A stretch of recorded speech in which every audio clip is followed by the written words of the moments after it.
I exposed my sister and fiancé's deception at the altar. The wedding they planned to destroy became their undoing. I operate a hotel at one of Boston's most prominent establishments as a 45-year-old woman. I've worked my way up from the front desk to my current position, dedicating the last 20 years of my life to this business. What began as a work to help my sister when our parents passed away has evolved into my identity, my accomplishment, and my haven in a cruel world. Creating moments, planning experiences, and making sure every visitor feels the warmth and elegance that have come to define our brand are all part of managing this hotel, not just keeping an eye on things or upholding standards. 3 years ago, we received our 5th star after I oversaw the restorations, rebrandings, and even a total reworking of the service philosophy. The employees here are like family to me. Many have been with me for more than 10 years, and they have seen me grow from a young, anxious boss to someone they respect and trust. They have helped me through the difficulties of raising my 35-year-old sister Rachel, filling in when she needed me at school functions or during those trying adolescent years when she found it hard to handle our parents' absence. Although Rachel currently works at a nearby cafe, our relationship has always gone beyond sisterhood. I was 25 years old, just starting my management training program, and suddenly in charge of a 15-year-old who had lost everything when our parents perished in that horrible tragedy. I became her best friend, mother, and sister all at once.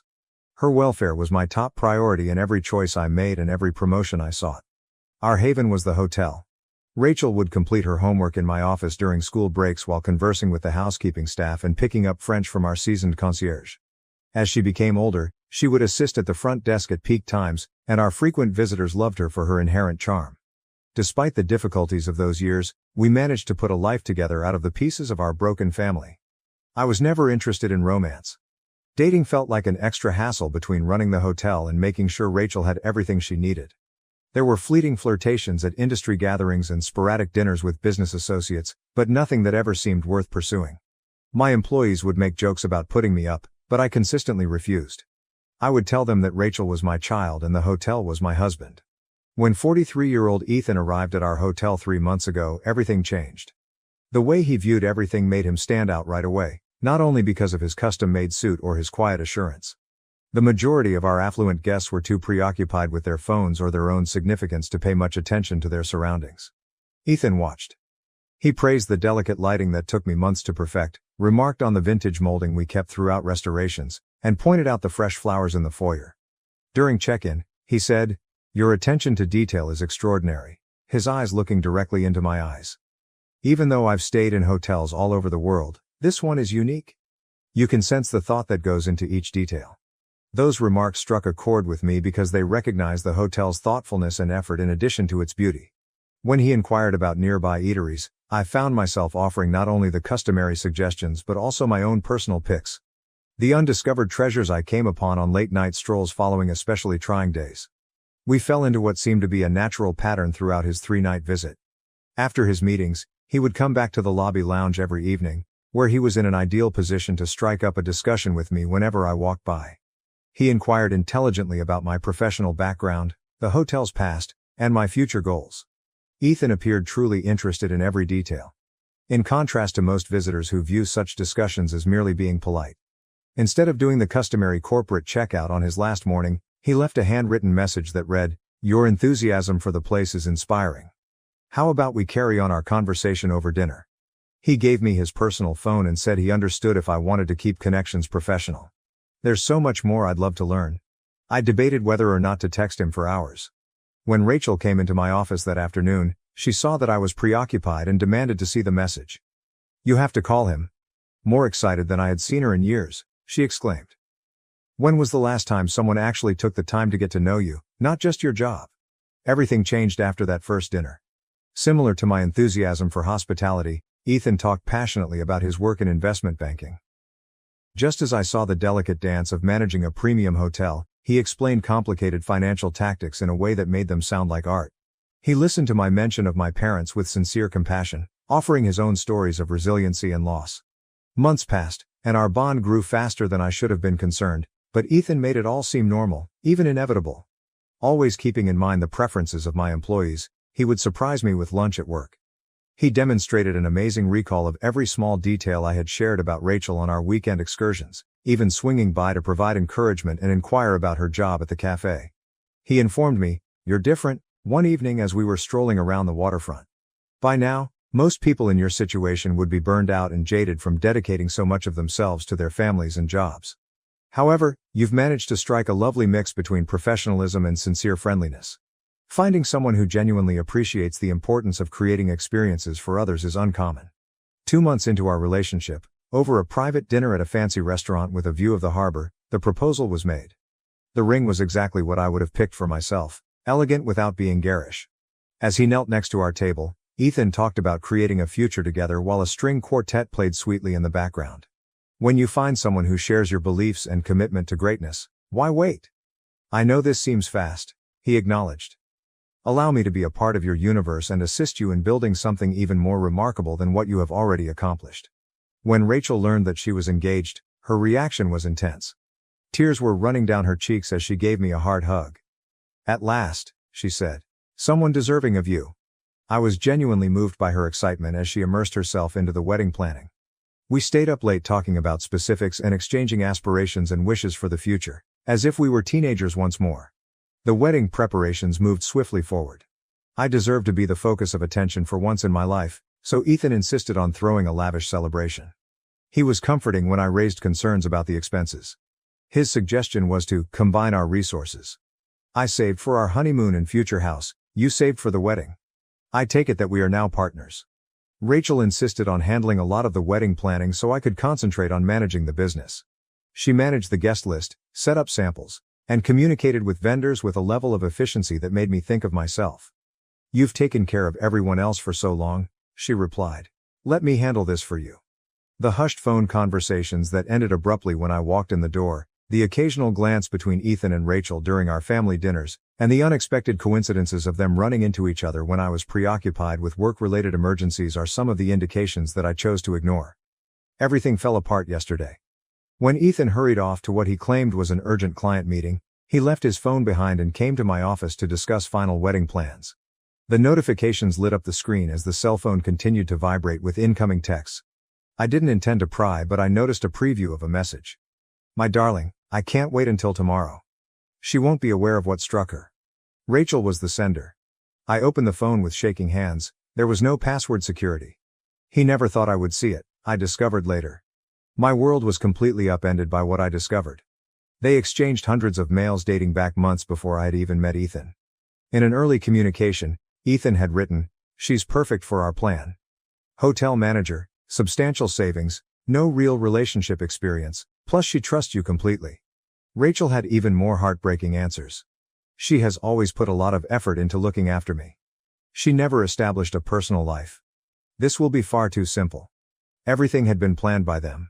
It wasn't by accident that Ethan showed up to the motel. Rachel had told him everything about me. Even my favorite wines and my routine. Every chance meeting, every sincere discussion, had been meticulously orchestrated. But their affair was only one aspect of the truth. Ethan's career as an investment banker was unsuccessful. He used credit cards to purchase his luxury suits. His promises of an opulent future were false, and his tales of financial triumph were made up. I was his lifeline as he drowned in debt. Their true strategy was made clear by the messages: utilize my cash to have an extravagant wedding, then during the ceremony, shockingly disclose their affair. They would make fun of me in front of my friends, co-workers, and employees, and I would be left to bear the consequences. With what was left of my money, they would vanish. Something else caught my attention as I read through their exchanges.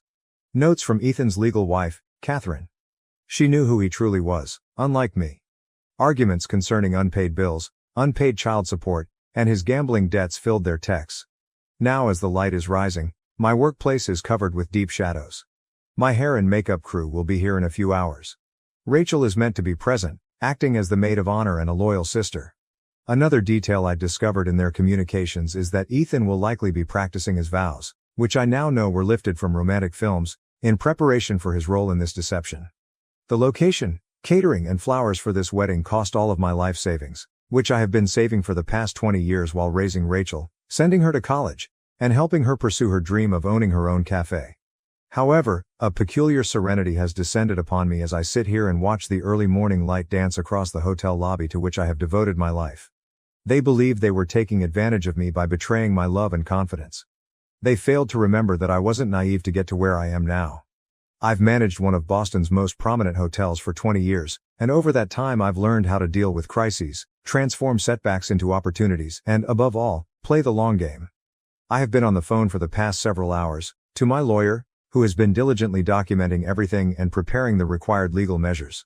To Catherine, who needs to know what her husband is plotting, and to the hotel security team, who have always been more than just employees to me.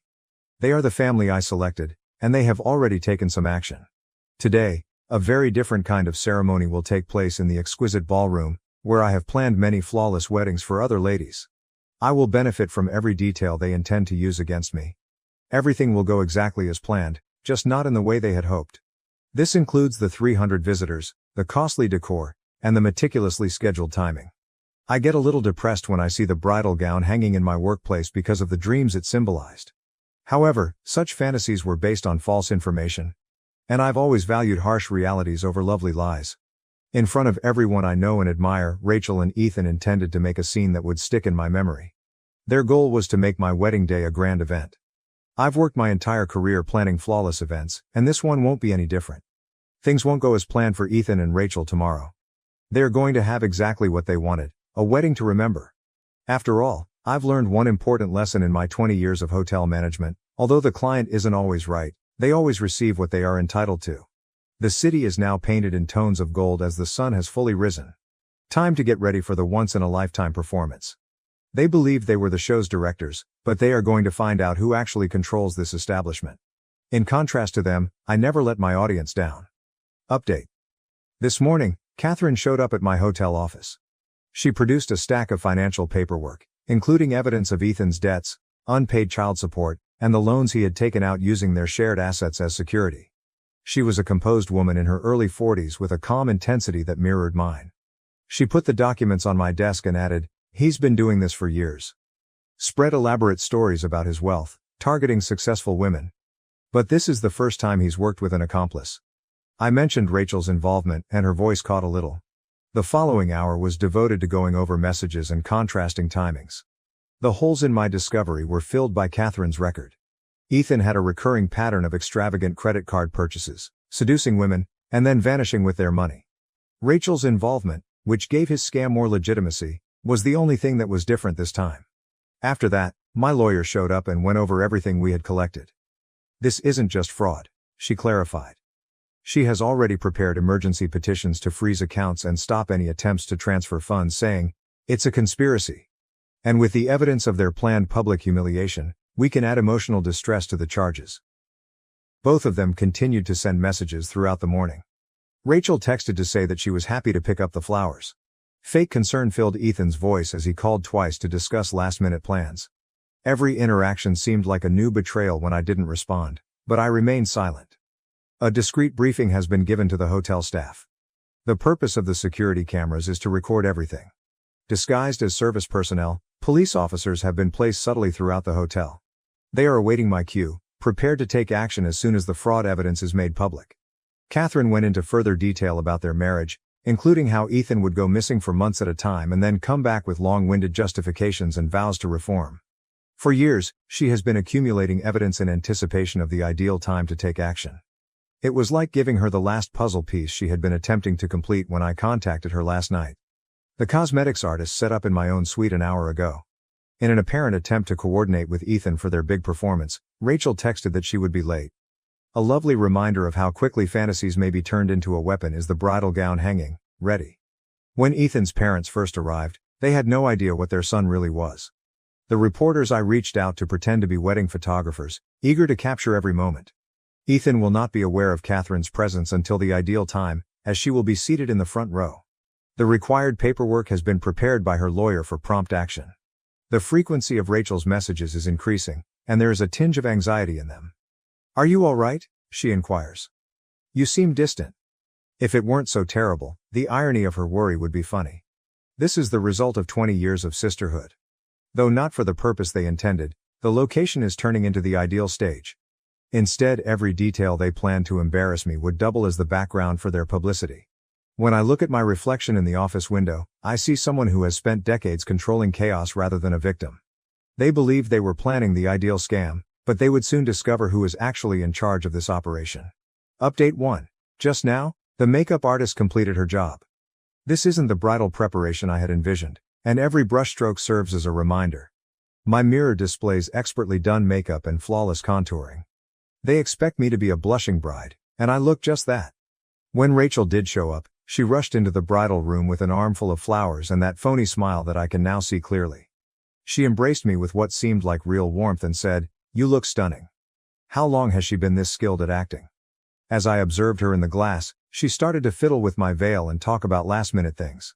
As her eyes met mine in the mirror, she remarked, "It's unbelievable that my big sister is finally getting married. You deserve this happiness for everything you've done for me." If it weren't so tragic, her performance's bravado would be stunning. All morning, Ethan has been sending texts that are meticulously crafted to keep up his facade until the very end, such as, "Can't wait to see you, love," and "just a few more hours until forever begins." According to his most recent communication, his parents are excited to have me join their family. The hotel's huge ballroom has been renovated just as planned, with 300 chairs precisely placed, crystal chandeliers glittering, and white roses all over the place. Only a few members of my team are aware of what is actually going to happen, but they work quickly through the preparations. Ethan won't notice Catherine until it's too late because she is already positioned, sitting quietly in a corner. A few minutes earlier, her lawyer showed up with paperwork. The police officers who are pretending to be employees have verified their identities. Rachel never stops attempting to spend meaningful time with me. "Do you recall the time we spent planning your wedding as children?" As she adjusted my clothing, she inquired. She is correct in one regard, this will undoubtedly be more remembered than those childhood fantasies. This is even better than anything we imagined. I can see visitors coming in through the window of the suite, acquaintances I've known for decades, co-workers from the hotel business, and even some of my frequent visitors who have grown to be like family. They're all decked out in their best attire, anticipating a love celebration. Rather, they will witness a very other event. In the foyer, Ethan's parents are welcoming visitors, and his father is gushing over his son's prosperous investing business. Their world will soon fall apart just as thoroughly as mine did yesterday. The string quartet is getting ready and rehearsing in the wedding march, which will never come to its customary end. I just received confirmation from my lawyer that everything is set up. Legally, as soon as Ethan and Rachel take action, a series of unanticipated events will begin. Rachel continues to be the loyal sister by assisting me with my sneakers. She squeezed my hand and asked, "Are you nervous?" I forced a tiny grin, realizing how accurate she was about the gravity of what was about to happen. It's normal to be quiet before such a big moment. We have 30 minutes till the ceremony starts, according to the wedding coordinator's recent signal. Rachel excused herself to inquire about a few things, most likely to finalize plans with Ethan. Today, I'm by myself in the bridal suite, surrounded by the mementos of what ought to have been the most joyous day of my life. They'll discover in half an hour how justified their dread of my attention to detail was. Update 3. I started walking down the aisle as the wedding march got underway. Ethan played his role as the successful, attractive groom filled with emotion as he stood at the altar. The scenario briefly resembled the fairy tale conclusion they had intended to ruin. Rachel, still wearing her maid of honor outfit, came forward as I was halfway to the altar. She said, "I'm sorry, but I can't let this continue." Her voice echoing over the flawless acoustics of the ballroom. "Ethan and I are in love. I'm carrying his child." The audience's gasp was precisely what they had hoped for. Just as expected, Ethan's face changed from that of a stunned groom to that of a regretful lover. I recognized that they had practiced this moment. Their spectacular surprise had been meticulously arranged. Ethan said, walking over to me, "Grace, you've been nice to us, but Rachel and I—" My voice was clear and calm when I interrupted. I motioned toward the rear of the room, and the big screens that had been used for wedding pictures came to life. "Let me handle the announcements from here." The meticulous preparation, the premeditated deception, the jokes about my confidence, and their planned betrayal were all visible in magnified form. Catherine got up from her chair and walked slowly in the direction of the altar. Ethan's expression turned pale. She said, "Hello, darling." Her voice piercing the startled quiet. "Surprised to see your wife here?" There was another round of gasps when the word wife reverberated around the ballroom. The policemen who had been pretending to be employees took their places. With paperwork in hand, my attorney came forward. Financial information started to slide on the screens, the theft, the fraud, the complex strategy they had devised. "Ethan Thompson," declared the lead detective, "you are being held on charges of grand theft, fraud, and conspiracy. Miss Rachel Anderson, please remain where you are." Rachel's expression fell flat. The self-assured smile gave way to fear. She reached for me and pleaded, "Grace, please. You don't understand. He said that once we had your money, we'd be together." Finally expressing my rage, I said, "Once you had my money? You'd run away together, start a new life with the savings I earned while raising you." When Ethan attempted to flee, the hotel security guards were prepared. All the exits were closed. His father got up and demanded answers. He received copies of the evidence, his son's dishonest past and the list of deceived women, instead of replies. Ethan's assets were frozen and divorce papers were served to him by Catherine's lawyer. As the cops carried Ethan away in handcuffs, the visitors watched in stunned silence. Rachel stayed motionless, tears running down her cheeks. She muttered, "What's going to happen to me?" I said icily, "That depends on the district attorney." She was escorted out of the ballroom by 2 officers. The click of handcuffs marked the end of 20 years of sisterhood. My hotel personnel navigated the turmoil with efficiency, guiding guests to the reception area. Surrounded by the flowers and decorations intended for a completely other event, I found myself feeling oddly at ease as I stood in the empty ballroom afterwards.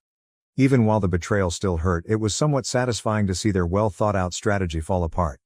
Catherine's case appeared strong, and Rachel was assisting the prosecution. There would be several courtrooms where justice will be served. A month has passed since the wedding that never happened, because both Ethan and Rachel decided to collaborate with prosecutors after realizing the strength of the evidence against them. The court case proceeded more quickly than anticipated. I was given $50,000 in damages from Ethan by the court, but getting it will be a completely different story. The judge's remarks regarding their plan's premeditation and the breach of family trust were especially severe.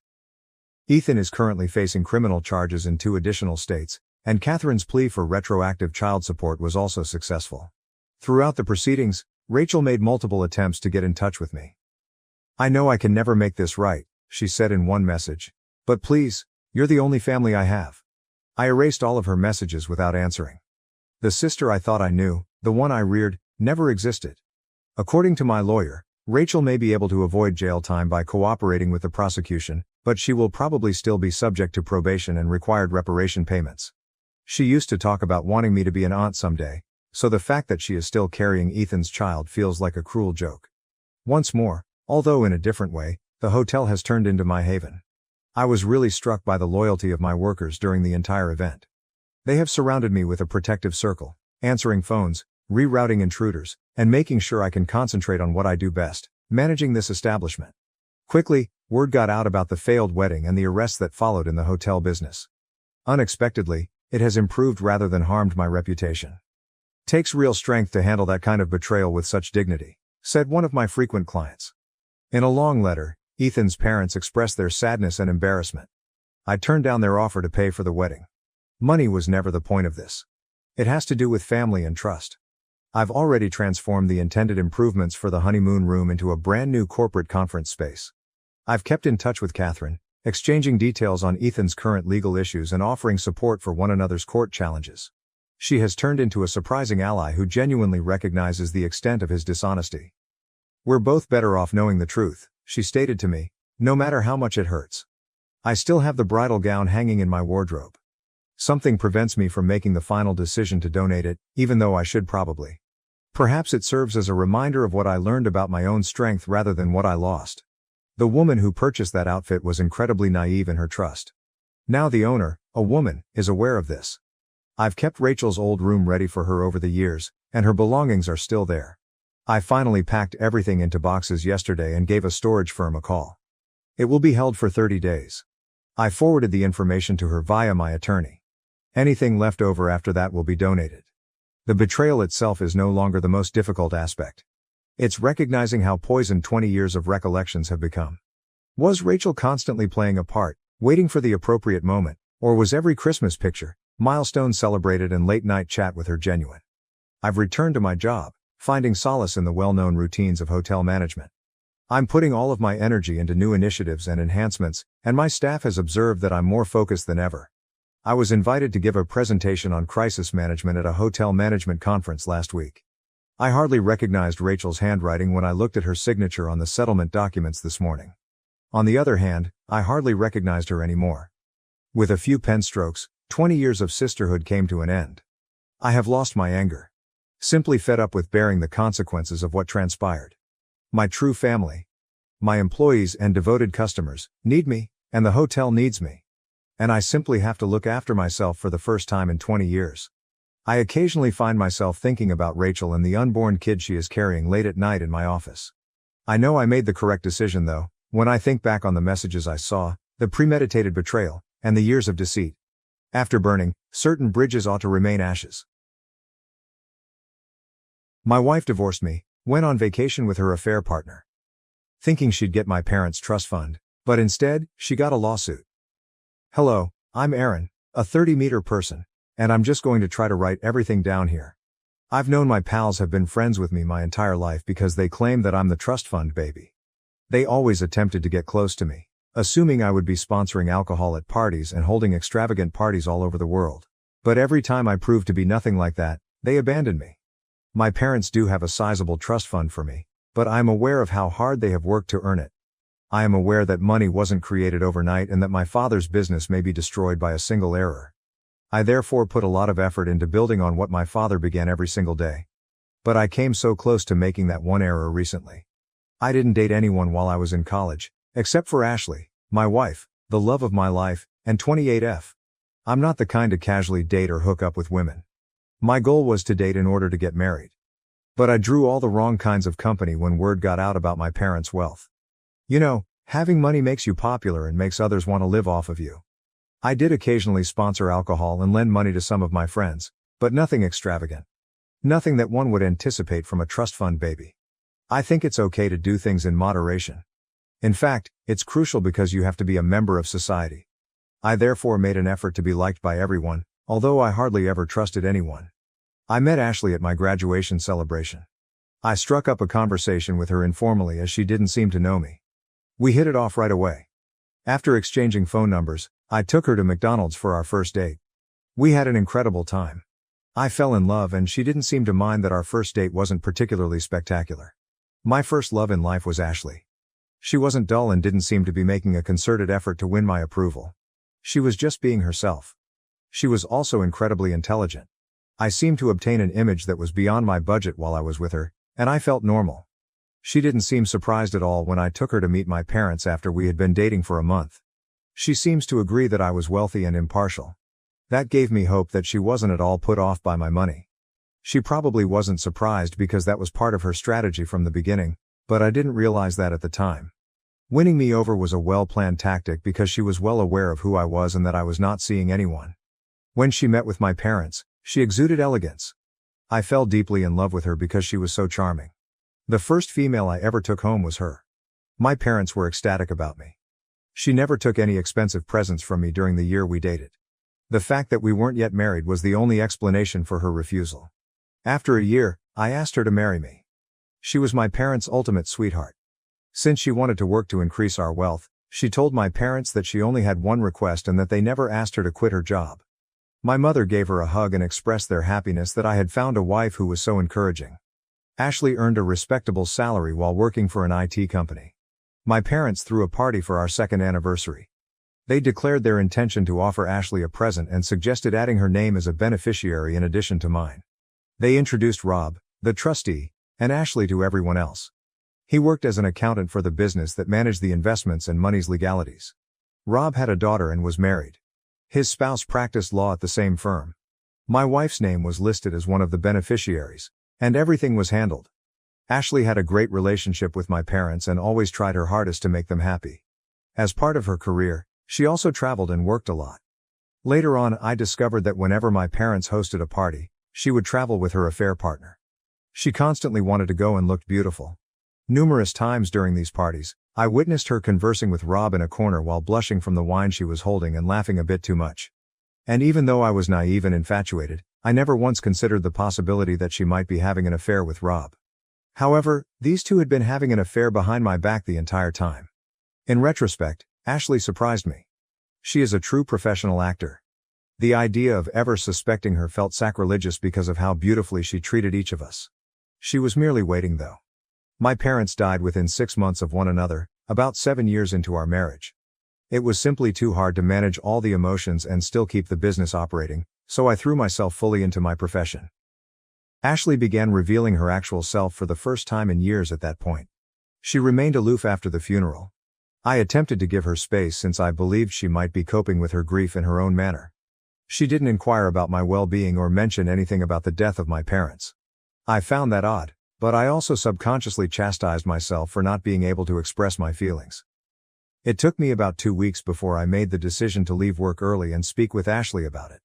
On the way back, I purchased a bunch of pink roses. Since I had my own key, I opened the door and confronted Rob. I asked him if he had come to discuss the trust or something since I was perplexed. Ashley emerged with 2 luggage from behind him. That's when I realized Rob had 2 suitcases too. "Oh dang," Ashley remarked, glancing at me. "I meant to do this quietly. I was going to leave you a note to inform you that I'm moving out, but I suppose we'll have to do it in person now. I'm leaving you, all right?" "Yes, you heard correctly. And yes, after we get back from our trip to Italy, I'll be moving in with Rob. Your parents ensured that I would receive sufficient funds to cover it. We're divorcing then. Rob will now file for divorce as well. Don't look like a helpless puppy now. Are those flowers for me?" "Thank you, I'll take them. Goodbye." Before I could ask her to wait, they had already left. There was silence after I heard the motor revving up. My wife of 8 years abruptly left me.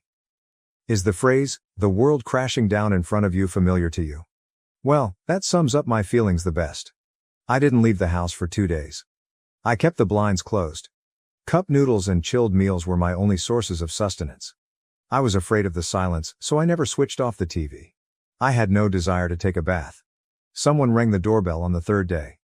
I assumed they would eventually go if I didn't answer the door, but that didn't happen. Whoever it was pressed the bell longer and harder each time it rang. The ringing continued for several minutes after that. Someone was now hammering on the door. "I know you're in there, open up right now," a woman's voice said. "I won't go until I have a little conversation with you."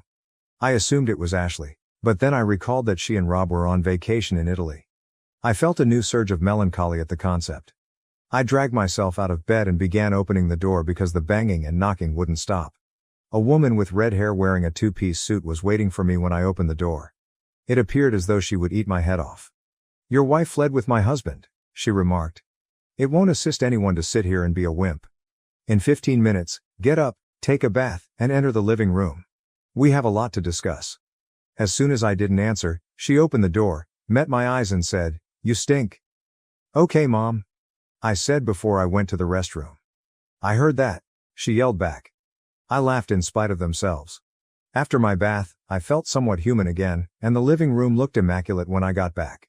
The kitchen was no exception. Rob's wife, Sandra, gave her introduction. She explained that she had been attempting to contact me at my workplace for the past 2 days but was unable to do so, so she ultimately made the decision to come to my house. She was serious. What she was telling me was unbelievable. Sandra claimed that, similar to me, she was unaware that Rob was unfaithful to her. Only 2 days ago, when he left the house and promised to send his assistant to get the rest of his belongings, did she find out. Her world was broken, just like mine was, but she didn't mope about it. She began to dig. She started by looking through Rob's laptop. There, he kept his work belongings, but he was hooked onto Facebook. She quickly combed through his conversations to discover who he was having an affair with. She swooped like a hawk once she was certain. She was very certain that Rob was withdrawing funds for his personal purposes after reviewing all of the documents pertaining to my trust fund. He was being helped by one of the beneficiaries, who was none other than Ashley, so it began little enough to go unnoticed, but ultimately he had grown confident and reckless. Although she wasn't lying, I kind of wanted she was. Sandra was prepared to destroy them because she had all the evidence. Sandra said, "I have a little daughter," while I was still unsure. "I'll get every last dime out of Rob, and I'll completely destroy Ashley. What you believe doesn't matter to me. I only wanted to let you know. If you do not wish to participate, you're under no obligation to do so." She exuded confidence and determination, and I knew from a way that I could trust her. I was on board then. We exchanged handshakes. We were working on a scheme that would cost my ex-wife a lot of money while she was on vacation in Italy. Rob and Ashley had returned from their 10-day vacation in Italy. Sandra and I wanted to see how they would react when the penny dropped, so we waited for their call. I had been at work on a Monday when Ashley called.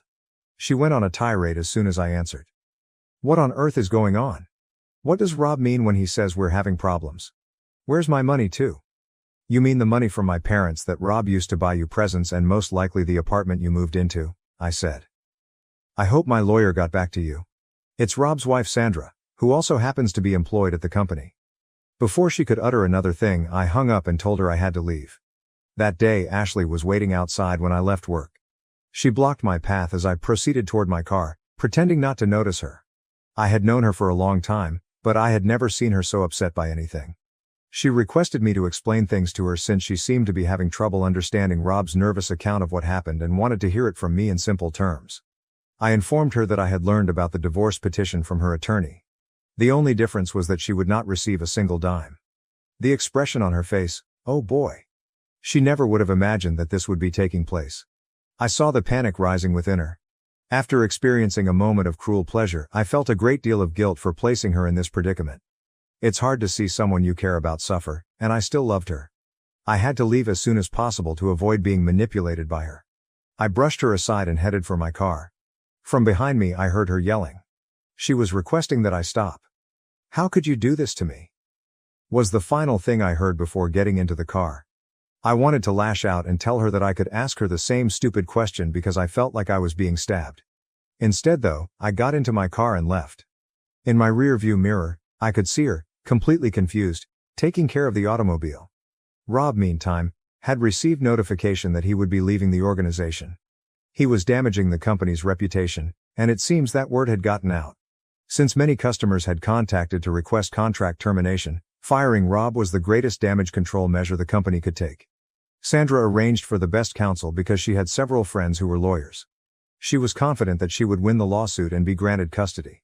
As I drove home, Sandra was providing me with all of these information. I felt a lot lighter. I wrote this up after returning home. I wanted to let out my frustration after my encounter with Ashley. Is Ashley being treated too harshly, in your opinion? Update 1. Hello to everybody. I have an update now. A week has passed. I appreciate you helping me and getting me back up when I was feeling quite lost. I showed him this Reddit article during our first therapy appointment. It's a good coping mechanism, he said. According to him, it's normal to mourn the person you lost, in this case, Ashley, so it makes sense that I would feel extremely overwhelmed once I revealed the truth. I'll try to give you all a summary of what transpired this week. Ashley gave me another call. Her voice was softer this time. She spoke in a muffled voice, as if she had been sobbing. I was asked if I had eaten dinner. Do you want me to come over and cook it for you? She said after I declined. I was surprised. She stated she would be at my house in 30 minutes, so I assumed she interpreted my silence as a yes. No, you won't, I responded, finally finding my voice. Are you serious? You want to come here, make me supper and set up a playhouse after what you did? No, darling, she said. We can talk, even though I know things haven't been well. At the time, I was going crazy. At this moment, I believe I yelled, "Bad? Do you think what you did was bad? Simply awful? It was evil. It was self-centered and cruel. You're going to hell with it. I would never again want to see your face. What the devil is wrong with you?" I felt like throwing up at the next thing she uttered. I should stop overreacting, she said. For me, I believe it marked a turning point. At this time, I saw her true self, a woman who didn't regret her acts at all and would do it all over again in a heartbeat, despite the remorse I had been feeling for hurting her. The call was a trap, an attempt to control me. She was unaware of my realization and continued to complain about how I was portraying her in the lawsuit as a gold digger, even though she was actually making money and had a job. I wanted to let her know that I had paid off all of her student loans, so if she was now living nicely, it was thanks to my family and me. She claimed that the only reason she wanted to visit was because she believed we should have a conversation and reconcile, and that I should drop my case since it was useless. It was impossible for me to refrain from asking, what about Rob? She claimed that Rob was simply different and that she was having an affair with him because he made her boring existence interesting. She then began accusing me of never being there for her and of being away on business. She claimed that she had a passionate romance with Rob, whereas I lacked it greatly. I was suing her rather than offering her an apology. By this time, I was certain she was attempting to bleed my ear. She could have discussed it with me or we could have attended marriage counseling, I informed her, if she had been experiencing so many issues. The answer was never cheating. She started to insist on coming over and change the subject. After hanging up, I dialed Sandra. I explained what had transpired to her. Sandra requested that I call her back and invite her over. I will also come over, she responded. She requested me to comply in order to find out her true intentions. I ended my conversation with Sandra and dialed Ashley instead. When she picked up, she sounded so arrogant. She claimed she will be there in 30 minutes and that she knew I would come around. Sandra arrived before Ashley did. There was not enough time for her to explain her plan, and I was unaware of it. She wanted me to make Ashley sit in the dining room after she went inside. Sandra stated that she would appear in this play in a special capacity. About 40 minutes later, Ashley arrived, and it was clear that she had tried to appear presentable. She did look nice. She entered, gave me a kiss and started to go to the bedroom where Sandra was. I halted her and requested that she take a seat in the dining room. "But why, sweetheart?" She pouted as she turned to face me. "Was it easy for me to forfeit my rights? Was your affection so feeble? Baby, will you not stand up for us?" It was then that Sandra emerged from the bedroom. Ashley muttered something along the lines of, "What the hell?" as she appeared too astonished to talk. "Ah, finally, we meet the woman who is dating my useless husband Rob the cheater," Sandra stated with a smirk to Ashley. "You did indeed forfeit your right to the bedroom, I see." Ashley turned to face me and said, "How could you so simply replace me? After stealing all of my joy, you're having an affair with Rob's wife. We owe a lot of money, and now we won't even receive the money from the trust fund. Rob is currently unemployed, and it's unclear who released the information. I could also lose my job. You're incredibly self-centered." "What do you mean we have debts?" Sandra interrupted. "Is it comparable to a joint loan? Are you withdrawing the money and assisting Rob and Miss BL or what?" Ashley swung her around. "Then absolutely, I was. Rob has had my support from the beginning. Do you believe he could have organized such a thing himself? Of course I aided him. Not like you, wicked witch. You have treated him in a condescending manner. He chose me over you for that reason. Leave this place. When your husband is unemployed, how are you able to be here?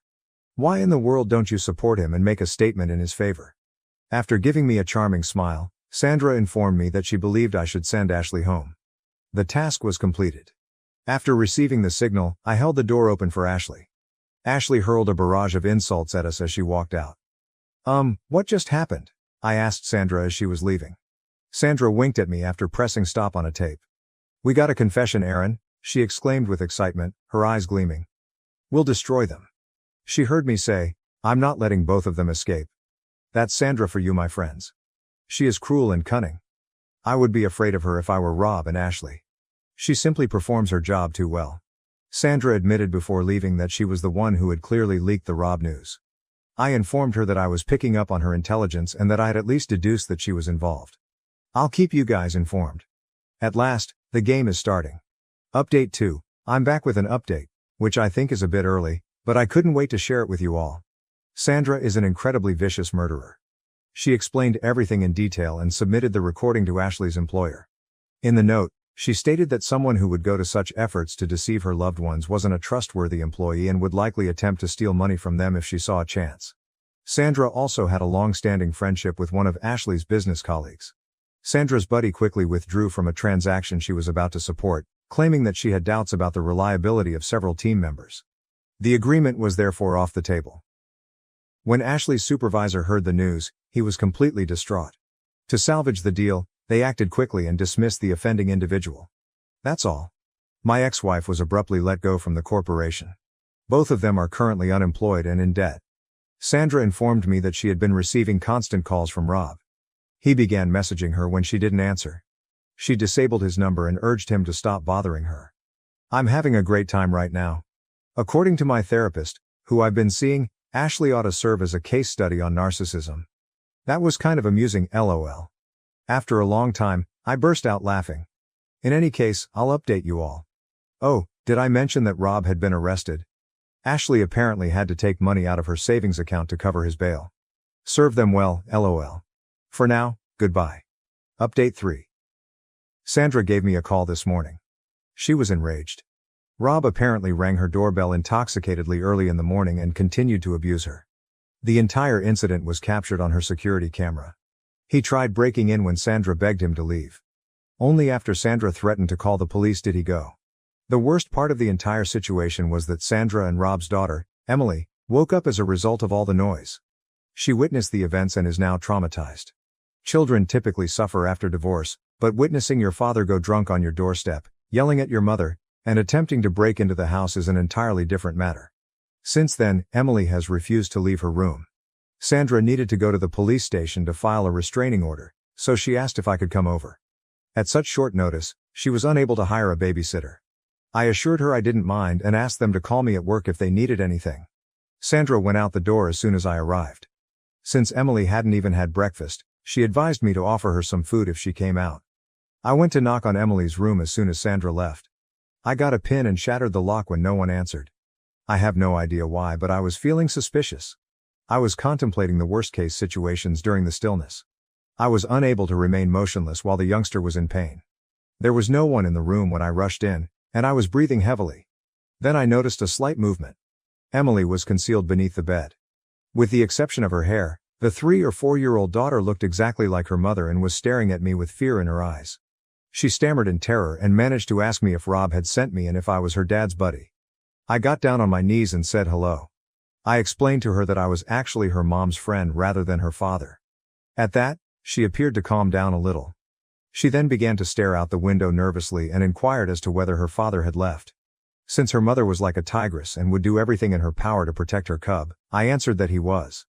At that point, she broke down in tears and confided in me about her fear that Rob would break in and harm her mother. I promised her I would never allow that to occur. In addition to losing a parent, this innocent child had witnessed what a terrible monster her father was, and I felt terrible for her. I persuaded her to play her favorite Disney film and come out. I served her some lasagna that I had warmed up. Sandra tells me that Emily was sleeping well on my chest and drooling into her favorite pillow when she returned. Emily clung to my legs and wouldn't let me go that evening when I was ready to go. She sobbed repeatedly before finally admitting that she was afraid Rob would reappear and leave her mother alone. When Sandra rolled her eyes at me, I stopped joking that her mother didn't need to be protected. I stayed the night because I knew it would be very hard to explain a restraining order to a youngster. Emily and I both slept soundly. Sandra served us delicious pancakes the following morning, and I left right away for work. That night, Emily made me swear that I would return to sleep at their place. Well, I suppose that's my life at the moment. Sandra's place is where I have to stay at night. Sandra has yet to find a good child psychologist, despite her best efforts. I'll give you all an update following the initial hearing. Goodbye. Update 4.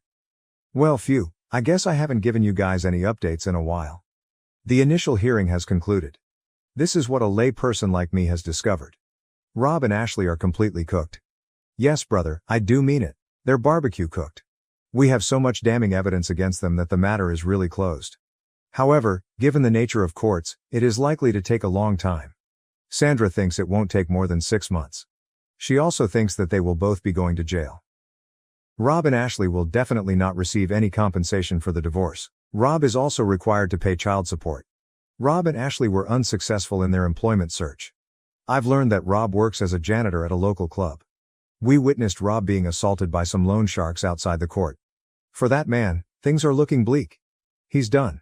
He rushed to Sandra when he saw her outside the court and collapsed at her feet. We now know better, yet he persisted in pleading with her to take him back. According to Sandra's attorney, Rob won't even be granted visitation rights because the case is so strongly in Sandra's favor. Am I the asshole for flirting with 19-year-old girls at a birthday dinner and defending myself when they called me a predator? Original post. I'm 31 and recently ended a long-term relationship. I was broken. I recently went to this cool restaurant bar downtown with one of my buddies to have a good time. Anyone of any age can come in. While we were there was a girl who was celebrating her 19th birthday. They sang happy birthday and they were allowed an outside cake with 19 on it. The birthday girl was pretty, so I wanted to go chat her up. Her friends were super cute too. My buddy told me to leave them alone and that they looked like babies. He didn't want to go over at first, but since the breakup, every other woman but my ex has been invisible. So he went to Wingman with me. We walked over and wished her a happy birthday. I thought things were going well and the women were laughing. Then all of a sudden one of the girls snaps at me to take a fucking hint, R. Kelly.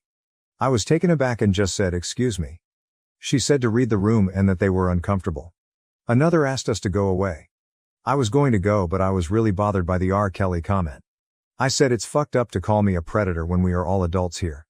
My buddy wanted to leave, but I stood my ground. The birthday woman said that it didn't matter, it's weird for someone my age to hit on them, especially when they make it obvious that they are uncomfortable. Then made another R. Kelly comment by asking if she looked like Aaliyah to me. Which upset me again. I apologized for making them uncomfortable, but that didn't give them the right to call me a predator. One of the women said it was a personal problem. I said that adults are allowed to hit on the adults. It's not a crime. One woman just asked why I was still standing there and yelled at me to go away. I was pissed off, and when I left, their entire table was singing Remix to Ignition and laughing their asses off. I was furious and humiliated. When we sat back down, I was seething. My buddy said that it was my fault for not seeing the signs that they were uncomfortable. To him it was obvious, so he wanted to go. He called me delusional. I pointed out that they were laughing and he said it was just uncomfortable laughter. I told him that I had every right to be mad about being called a predator when they were all 18. 19. It's a horrible accusation to make. My ex was 6 years older than me. He said that they weren't calling me a predator, just weird for going for teens. He said it was wrong of them to sing after me and that was bullying. But I should have left long before that. I felt like he should have stuck up for me. Was I wrong for sticking up for me or for hitting them in the first place? I was respectful and not creepy at all too. Edit. For the record, I do date women my age and older. This was the first time I approached much younger women. Edit. Alright guys, I get it. I let my pride get in the way of things here. Can't fix it, we'll do better next time. Relevant comments. Comment 1, YTA. For being creepy, not taking a hint, and arguing about it to women who asked you to leave. You're upset about being called a predator but don't seem to care that your inappropriate behavior made a group of women in public feel uncomfortable. Comment 2, typical nice guy. Comment 3, the table singing Remix to Ignition was also hilarious and how badly it pissed off the OP. Comment 4, he is extra YTA for standing his ground when they asked him to leave. What did he think would happen? They would admire his persistence and realize they were wrong all along and he was actually a nice guy who they should all sleep with. Comment 5. Or they all look sheepish and he could leave like a boss having owned all those bitchy women. Comment 6. Then the entire restaurant would clap. Comment 7. And all the women would throw their knickers at the clear alpha male. Comment 8. YTA. The fact that both the girls and your friend easily recognized that it was creepy to hit on her should tell you that it wasn't okay. Comment 9. The rare moment that an AITA post turns out to be the asshole. Praise be. Comment 10, YTA you're 31 hitting on a 19-year-old, and you can't confirm how old the other girls were, probably around 17, 18 and 19. That's very creepy and you made them uncomfortable and then didn't take a hint, then got mad when they had to be mean to you for you to go away and you still didn't go away. This is predatory behavior and I'm not really sure what you thought was gonna happen. Posted by Noi. I have never had a Reddit account before, but my journalism TA showed us it and sometimes I'll just check the front page for news. Earlier I saw a post up there that basically described my birthday dinner like 3 weeks ago. At first I didn't gaffe, but now I just felt the need to clarify a few things. Even though I know most people called him an asshole. Some people got aggy about the Raquel comment and singing Ignition. Was it mean? Yes, but I'm done being nice to creeps. This was not a bar. It was a bar and grill, but it was mainly a restaurant that just happened to serve drinks. We were sitting near a family. So we weren't in a setting where people go to get hit on. We were minding our business and marketing in the corner booth. He came and wished me a happy birthday. I said thanks and we all went back to our conversation. I did appreciate being told happy birthday. But he stuck around. We laughed uncomfortably and went back to our conversation. He stuck around and kept interrupting us. Each time he said something, we nodded and then turned our backs to him. We said thank you bye a few times. But he was still standing there, talking to us. His friend kept finding excuses to leave. I was annoyed, uncomfortable and disgusted, but I gave him a respectful, okay, have a good night. Here's some cake for home bye. But he grabbed the cake and sat down in our booth. He said, the nights are not over yet. Then my friend just snapped, and if she didn't I was going to. When she called him R. Kelly she wasn't accusing him of being a pedo, but a creep. 30-year-old guys who hit on us creepy and disgust us, point blank period. We were nice the entire time and I even gave them a million hints and cake for the road. His friend was even finding reasons for them to leave. Then he had the audacity to stand there and fight us on it. I told him that he was way too old for us and it was creepy from the start. When he left we started singing Ignition among ourselves, not singing it after him. AITA throwback that our parents put us on. Instead of crying over our night being ruined by a creep, we turned it into a fun moment with karaoke. P.S. When he asked us our age and gave us his, we became a million times more uncomfortable. Guy was 30 trying to get with 18-year-olds at a birthday dinner. We're used to old men bothering us and it's always gross. To the if he wasn't ugly crowd, he was a decent looking fit guy. If I never met him, I'd set him up with my aunt. But he was in his 30s and that is way too old. This isn't porn, and I haven't met a single girl desperate for a 30-yo divorce dick. Being called legal is demeaning. Everything about it was sickening. When we came over, announced his age, then asked us ours, I almost yacked. It was like he was IDing us, at a family restaurant. Fuck outta here. I'm tired of having to be polite to guys who are creepy and disrespectful. Edit, 30-year-olds aren't gross by being 30. Everyone gets older. 30-year-olds who bother you to flirt during the birthday dinner are. Edit, I really appreciate the support, but please don't spend your money on gold for me. That's not why I posted, but I do appreciate it. My parents chose my sister's baby shower over my wedding. Am I the asshole for walking away and cutting ties? I, 35M, never imagined that I would be sharing my innermost thoughts on Reddit, yet here I am, lost, and turning to strangers for online guidance. Please be patient with me while I attempt to sort out the chaos that has become my family life. It's a lengthy and intricate narrative. I was raised in what I always assumed was a standard suburban American middle-class family. For the first 10 years of our life, my sister, 32F, who is 3 years younger than I am, and I were inseparable. We truly enjoyed each other's company, and our parents encouraged us to be close. For hours, we would construct intricate Lego towns, invent our own coded languages, and defend our backyard fort against fictitious intruders. We laughed a lot, shared secrets, and formed a friendship that I believed would last a lifetime during those formative years. However, things started to alter as we approached adolescence. It was mild at first, so subtle that I was unaware of it. My sister began displaying a new fiercely competitive side, not only for me but also for our parents' approval. I can recall when I first became aware of it. I had just joined the junior varsity baseball team at the age of 14. My parents were preparing a small celebratory supper, and I was ecstatic. My sister unexpectedly revealed that she had been selected to represent her class in a city-wide art competition the morning of the dinner. My celebration quickly became a shared occasion, with the majority of the attention being on her rare opportunity. These attacks increased in frequency and sophistication over time. Whenever our dad had a pastime that month, she would suddenly get interested in it. She would be honing her swing every day if he started playing golf. My sister became an avid reader and was always eager to discuss the newest book when Mom started a book club. I attempted to dismiss it as typical sibling rivalry, but it was more than that. She would force our parents to make a decision by scheduling significant occasions on the same days as my activities. For example, Mom thoughtfully planned a family movie night for my high school graduation celebration. Or she arranged a charity bake sale on the day of my state championship baseball game. This behavior was not entirely unknown to our parents.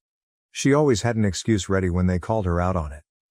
I didn't realize, or it just worked out that way, she would explain with a completely innocent look. With one parent attending each function, they would typically wind up splitting their attention. When they had to make these decisions, I could see the remorse in their eyes, but it didn't alter the reality that they were being controlled. The competition continued as we grew older. It simply changed. My sister seemed to spend her entire life conforming to our parents' expectations, while I followed my passion for technology and developed a career in the field. Despite being accepted to her desired school, she decided to attend the college they recommended. She gave up her personal hobbies to pursue the career they were always discussing. Instead of dating the creative types she used to be attracted to, she even dated the kinds of men they liked. Please understand that I adore my parents.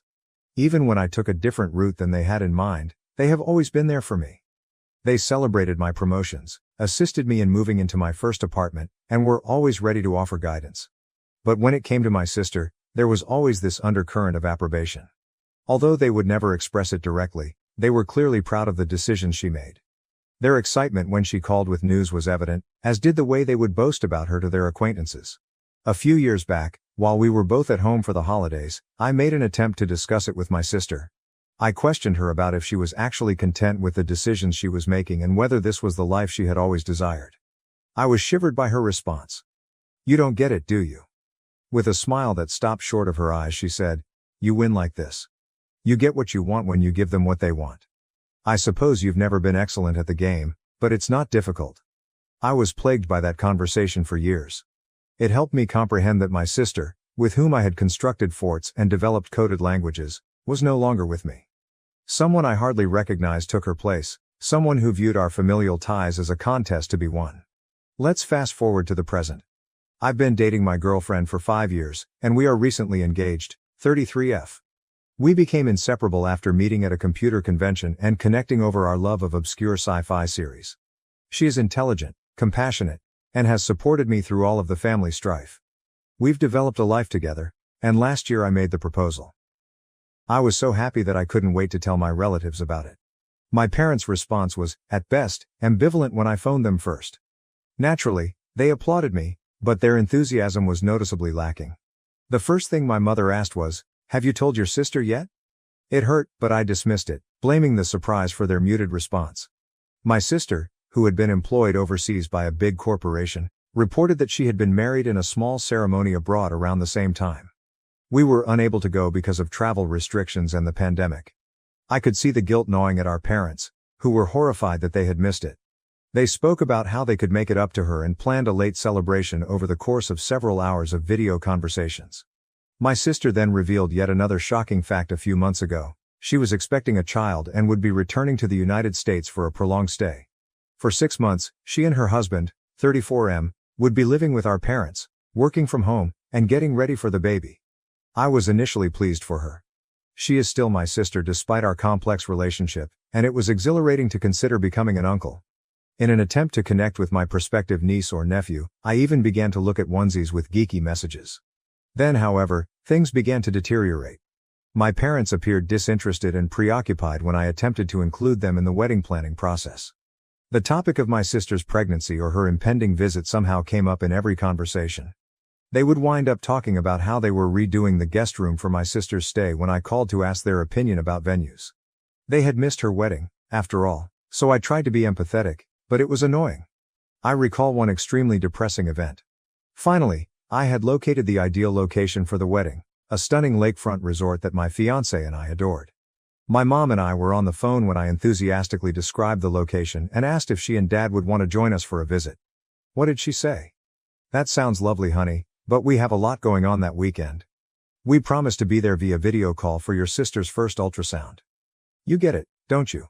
Though not in the sense she intended, I did comprehend. I realized that, once more, my sister's life was becoming more important than mine. I realized that even if she was on the other side of the globe, she could still ruin my moments. Last week was the real hit. The day of my wedding coincided with my sister's announcement that she was throwing a baby shower. She gave me the naive expression I was all too familiar with when I confronted her about it. She remarked, her voice brimming with fictitious worry, "Oh, I didn't realize that was your wedding date. However, it's the only day that works for everyone, and I'll be returning to my country shortly after. I take it you can adjust the date. You haven't even sent out invitations yet." However, invitations had been sent out. We had paid many non-refundable deposits, reserved the space, and engaged caterers. Not only was it inconvenient to change the date, but it was now all but impossible. I was enraged. This was my wedding day, the day my fiancé and I had been fantasizing about and planning for months, not just some high school function that she could ruin. I summoned a family meeting right away to resolve this. From the beginning, the family meeting was a complete failure. The tension was evident when we assembled in our parents' living room. Sitting next to me, my fiancé placed a comforting hand on my knee. Our parents occupied the armchairs, appearing uneasy, while my sister and her spouse occupied the opposite couch. I began by outlining the significance of this day for my fiancé and me, how we had been preparing for months, and how upset we were that my sister had chosen the same day for her baby shower.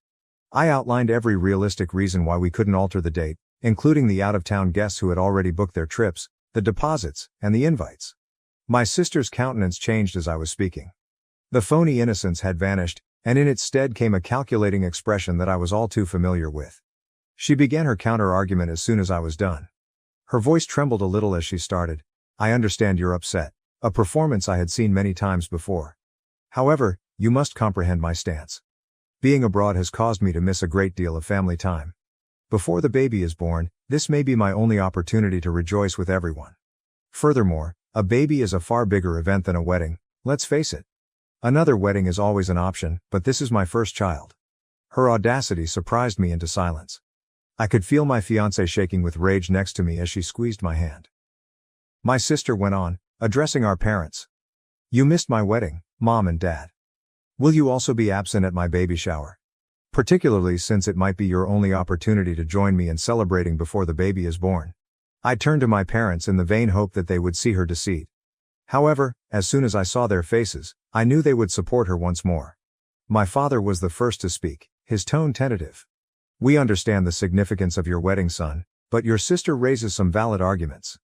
We don't know when we'll all be together again because she's leaving soon. Are you unable to reschedule?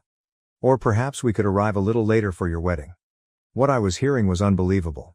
My own parents were requesting that I either reschedule my wedding or come to terms with the fact that they would be late for one of the most significant occasions in my life.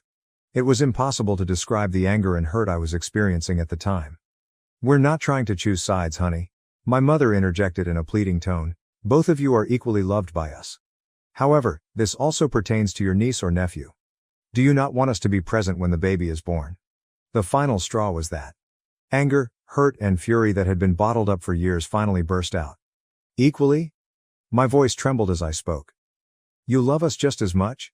Isn't that a joke? You've never treated us fairly before. When did you ever prioritize my needs and feelings?" With trembling hands I got up. "That's it then.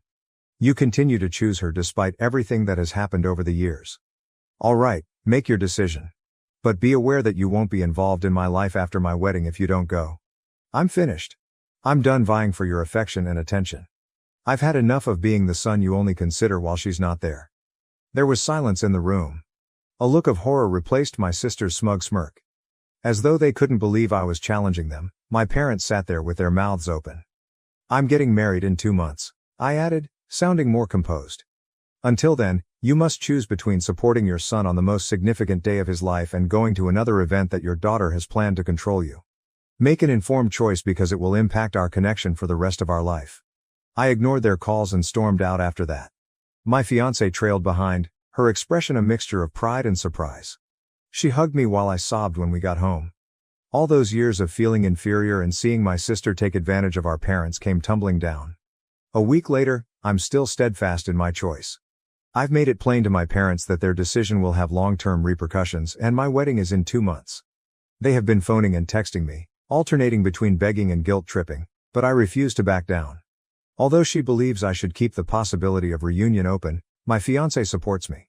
While some people believe I'm exaggerating, others believe it's time for me to advocate for myself. My need for self-respect and my affection for my family are at odds. Am I the jerk for giving my parents this ultimatum, Reddit? Is this the proper thing to do or am I overreacting? From here, how do I proceed? I feel as though I'm at a crossroads and that I will lose something important whichever route I go. However, I also feel like I'm defending myself and my future family for the first time in a long time. Any guidance or viewpoint would be much valued. Update 1. After a hectic few weeks since my previous article, I thought I should give you all an update. I want to start by saying thank you to everyone who left a comment on my initial post. Throughout this trying period, your guidance and support have been priceless. What has transpired since then is as follows. Last Saturday, my fiancé and I tied the knot. In the company of friends who have become our chosen family, it was a lovely ceremony full of love. However, if I claimed it was flawless, I would be lying. What should have been the best day of my life was clouded by the absence of my sister and dad. My parents persisted in their emotional manipulation and guilt-tripping tactics in the weeks before the wedding. They texted, left voicemails, and even unexpectedly showed up at our flat. They consistently sent the same message. How could you harm the family in this way? Why are you acting so self-centeredly? Do you not realize how much your sister is suffering as a result of this? It was difficult, but I held my ground. There were times when I nearly gave in because I couldn't handle the thought of maybe losing my family forever. Despite everything, my fiancée, who is now my wife, was my pillar of support. She reminded me of the purpose of our actions and the significance of defending our future and ourselves. My mother sent me one last message the day before the wedding. Asterisk. We love you, son, but we are unable to support this decision, it said. We'll be at the baby shower for your sister. We're hoping you'll understand and pardon us one day. I would like to state that I was ready for this result and that I accepted it. However, the reality struck me like a ton of bricks. In our hotel room, I sobbed as a wave of hurt, rage, and intense, excruciating despair passed over me. As I sobbed, my wife comforted me by telling me that we were now beginning our own family. One based on love and respect for one another. The actual wedding was stunning. Where my family should have been, our friends filled the void and rallied around us. I was moved to tears when my closest friend's father even offered to walk me down the aisle. I knew I had made the right decision when I looked into my wife's eyes and spoke my vows. I picked this family because I earned their affection. We are currently in Bali for our honeymoon. With its immaculate beaches and verdant surroundings, this place is a heaven. I would be dishonest if I claimed that the family conflict wasn't interfering with our trip, even though it should be the most restful period of our lives. My sister sent me a long text message yesterday when we were relaxing by the pool. For the remainder of our honeymoon, I was inclined to ignore it and keep acting as though my family didn't exist. However, my curiosity overcame me. Something else was the message. Here's the main idea. Asterisk. I hope you're content right now. Mom and Dad are inconsolable. They were so sad about missing your wedding that they hardly enjoyed my baby shower. What made you so self-centered? Everything has been damaged by you. Simply because you couldn't stand not being the center of attention for once, you've ripped this family apart. Although I've always known you were envious of me, I never imagined you would go to such lengths. When the baby is born, don't bother to come see it. You are not my uncle. I read the message 3 times, twice, and once. I had a range of emotions every time, including rage at her foolishness, hurt at her harsh remarks, and a perverse sense of triumph that she had finally abandoned her naive behavior and revealed her true nature. When my wife saw how upset I was, she inquired as to what was wrong. She reacted with a mixture of disbelief and rage when I showed her the note. She wanted to answer, to finally put my sister in her place. However, I changed my mind. I chose to ban my sister's number instead. Even though it was a modest gesture, it felt like I was getting back some of my mental tranquility. My relationship with my family has been reevaluated as a result of this entire circumstance. I've spent years attempting to gain their acceptance and to be seen as equal to my sister. However, I'm beginning to realize how poisonous that dynamic was. The rules were rigged from the beginning, so I would never win that game. It hurts, don't get me wrong. A part of me still adores my parents and longs for the close-knit family dynamic. Though I'm sorry that I might never meet them, I can't help but think about my future niece or nephew. However, I know I've made the proper decision when I think back on all the years of manipulation and constantly feeling inferior.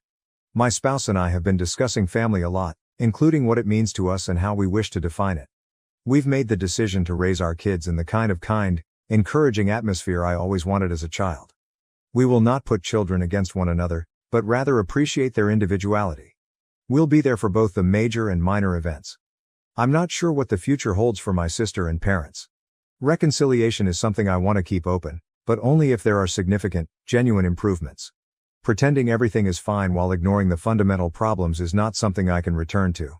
They would have to own their wrongdoing, accept accountability, and demonstrate a sincere wish to improve. To be honest, I don't think they can do that. Right now, my wife and the life we're creating together are my new family. We're discussing establishing our own holiday customs and fostering a loving, respectful environment at home. It feels appropriate, but it's also a little frightening. I would say this to anyone who could be in a similar circumstance and unsure about whether to confront toxic family members. It's difficult, but it's worthwhile. Your happiness, your self-respect, and your peace of mind are all valuable. Even if they are relatives, don't give them up for individuals who don't genuinely appreciate you. For the first time in a long time, I feel hopeful, even though I have no idea what the future contains. More valuable than any familial approval is the life I'm creating on my own terms with a spouse who values and supports me. Again, I want to thank Reddit for all of your help and guidance. You don't realize how much it means. I'm going to concentrate on enjoying my honeymoon and looking forward to the future for the time being, but I'll provide another update if anything noteworthy happens. Update 2. Since my last update, which was approximately 3 months ago, a lot has transpired. I want to express my gratitude to everyone for their ongoing guidance and support. During this trying time, your words have given me strength. Approximately 2.5 months ago, my wife and I returned from our honeymoon. It was more difficult than we thought to return to real life. It was simple to turn my family's presence out of my mind when we were abroad. However, everything came flooding back when we were at home and surrounded by mementos of our lives before the wedding turmoil. My family made their first attempt to get in touch with me around 2 weeks after we returned. My dad texted me, saying, "We miss you, son. Can we have a conversation?" My wife and I debated how to react for hours after I showed her the note. There was a part of me that wanted to ignore it and stick to our no-contact rule. But there was another side that longed for reconciliation, a part I believed I had buried. We ultimately chose to react, albeit tentatively. Halfway between our houses, we decided to meet at a calm cafe as a neutral venue. Despite my wife's offer to accompany me, I chose to attend this initial meeting by myself. Without any protection, I had to confront my parents. I was quite nervous on the day of the meeting. My folks were already seated at a corner table when I entered the cafe. In other ways, they appeared older and more worn out. My dad's shoulders were hunched, and my mom's eyes had crimson rims. We slipped into an uneasy silence as I sat down. My mother was the first to speak. When she continued, "We've missed you so much," her voice broke. We know we made a terrible mistake. We've had a lot of time to think about our actions, son," my dad said, nodding. "We now understand how unjust we have been to you for years, not only during the wedding." As they opened their hearts to me, I listened. They discussed how they had always found it difficult to divide their attention between my sister and me, and how they had gotten caught up in the habit of overcompensating for her demanding personality. They acknowledged that they had been oblivious to her tactics and had consistently justified her actions. My father remarked, "We believed we were being fair. However, we now realize that we were anything but. We caused you great pain by allowing your sister to control the dynamics of our household. We sincerely apologize, son." Although I was grateful for their apologies, a few words cannot erase years of suffering and animosity. I answered, "I hear you," in a firm voice. "And thank you for apologizing, but I must make it clear to you that there is no quick fix for this. One of the most significant days of my life was missed by you. As you have done for years, you put my sister's desires ahead of your own. I can't simply forget about that." They gave a sympathetic but painful nod. We spoke for hours. In an attempt to better understand their own behavior and how it had impacted our family dynamics, they told me they had been attending a family therapist. They discussed what they had learned about their parenting approach and how it had fueled my sister and my rivalry. They acknowledged that things hadn't gone as planned at my sister's baby shower. She had apparently complained about my ruining her special day by getting married on the same day for the majority of the ceremony. They had been aware of her tendency toward selfishness as a result of her actions. "We've started setting boundaries with her," my father wrote. "She's not handling it well, and it's not easy. However, we now acknowledge that we have tolerated her behavior for far too long." By the end of our meeting, I felt as though healing was conceivable, though not quite. I committed to keeping in contact with them and making modest efforts to mend our connection. We agreed that my wife would be involved in our conversations and scheduled monthly dinners and weekly phone talks. Regarding my sister, she sent me an email a week following our meeting with our parents. This was the subject line, "I apologize." To put it mildly, I was dubious. I wasn't sure I wanted to hear anything she had to say after her harsh texts on our honeymoon. However, my curiosity overcame me and I clicked on the email. It was unexpected. She wrote, "Brother, I have a significant apology to make to you. For years, I have been egotistical, cunning, and plain mean to you. I constantly reminded myself that I was only playing the game and doing what I had to do to advance. However, I now realize that I was simply acting like a bad sister and a horrible person overall. To be honest, I've always envied you. You've always exuded confidence and competence. While I molded myself into what I believed our parents wanted, you followed your passions and created the life you enjoy. I was angry with you because you were free to be who you were and yet be appreciated. I am aware that this does not justify my actions. There is no justification for the way I have treated you, particularly during your wedding. I gravely damaged you by allowing my hatred and jealousy to impair my judgment. I'm currently attempting to resolve my problems in treatment. I'm coming to accept accountability for my deeds and to cease attributing my own failures to other people. I don't think I deserve forgiveness, so I don't expect it. However, I wanted to express my sincere apologies for everything. I hope that one day we will be able to resume our relationship, this time one that is based on respect for one another and true love. Best wishes on your nuptials. I hope the two of you are content with each other. Your sister." I tried to process my emotions by reading the email multiple times. I hadn't heard anything that sincere from my sister in a long time. My wife and I spoke about it for a long time after I showed her. I ultimately made the decision to reply, however succinctly. I told her that I valued her honesty and thanked her for apologizing. I clarified that although I'm not yet ready for a relationship, I'm happy she's seeking support and improving herself. Although I made it apparent that it would take time and be on my terms, I kept the door open for future communication. That's the current situation. I'm repairing my relationship with my parents in a cautious manner. My sister and I are currently in a holding pattern, however we may eventually get back together. Together, my wife and I are stronger than ever as we navigate these turbulent familial waters. I'm not gullible enough to believe that everything has been resolved. We have a long journey ahead of us, filled with challenging discussions and emotional obstacles. However, I feel optimistic about my family ties for the first time in a long time. I want to share this with those of you in similar circumstances. Advocating for oneself can result in positive change, but it can also be difficult. Setting limits, demanding respect, and putting your own health first are all acceptable. Additionally, if sincere attempts are made to resolve the problems, it's acceptable to remain receptive to reconciliation. Once again, I want to thank everyone for their support along this trip. Your words of wisdom and kindness have been priceless. Because of this group, I feel more prepared to face the future, even if I have no idea what it will bring. My parents chose my sister's baby shower over my wedding. Am I the asshole for walking away and cutting ties? I, 35M, never imagined that I would be sharing my innermost thoughts on Reddit, yet here I am, lost, and turning to strangers for online guidance. Please be patient with me while I attempt to sort out the chaos that has become my family life. It's a lengthy and intricate narrative. I was raised in what I always assumed was a standard suburban American middle-class family. For the first 10 years of our life, my sister, 32F, who is 3 years younger than I am, and I were inseparable. We truly enjoyed each other's company, and our parents encouraged us to be close. For hours, we would construct intricate Lego towns, invent our own coded languages, and defend our backyard fort against fictitious intruders. We laughed a lot, shared secrets, and formed a friendship that I believed would last a lifetime during those formative years. However, things started to alter as we approached adolescence. It was mild at first, so subtle that I was unaware of it. My sister began displaying a new fiercely competitive side, not only for me but also for our parents' approval. I can recall when I first became aware of it. I had just joined the junior varsity baseball team at the age of 14. My parents were preparing a small celebratory supper, and I was ecstatic.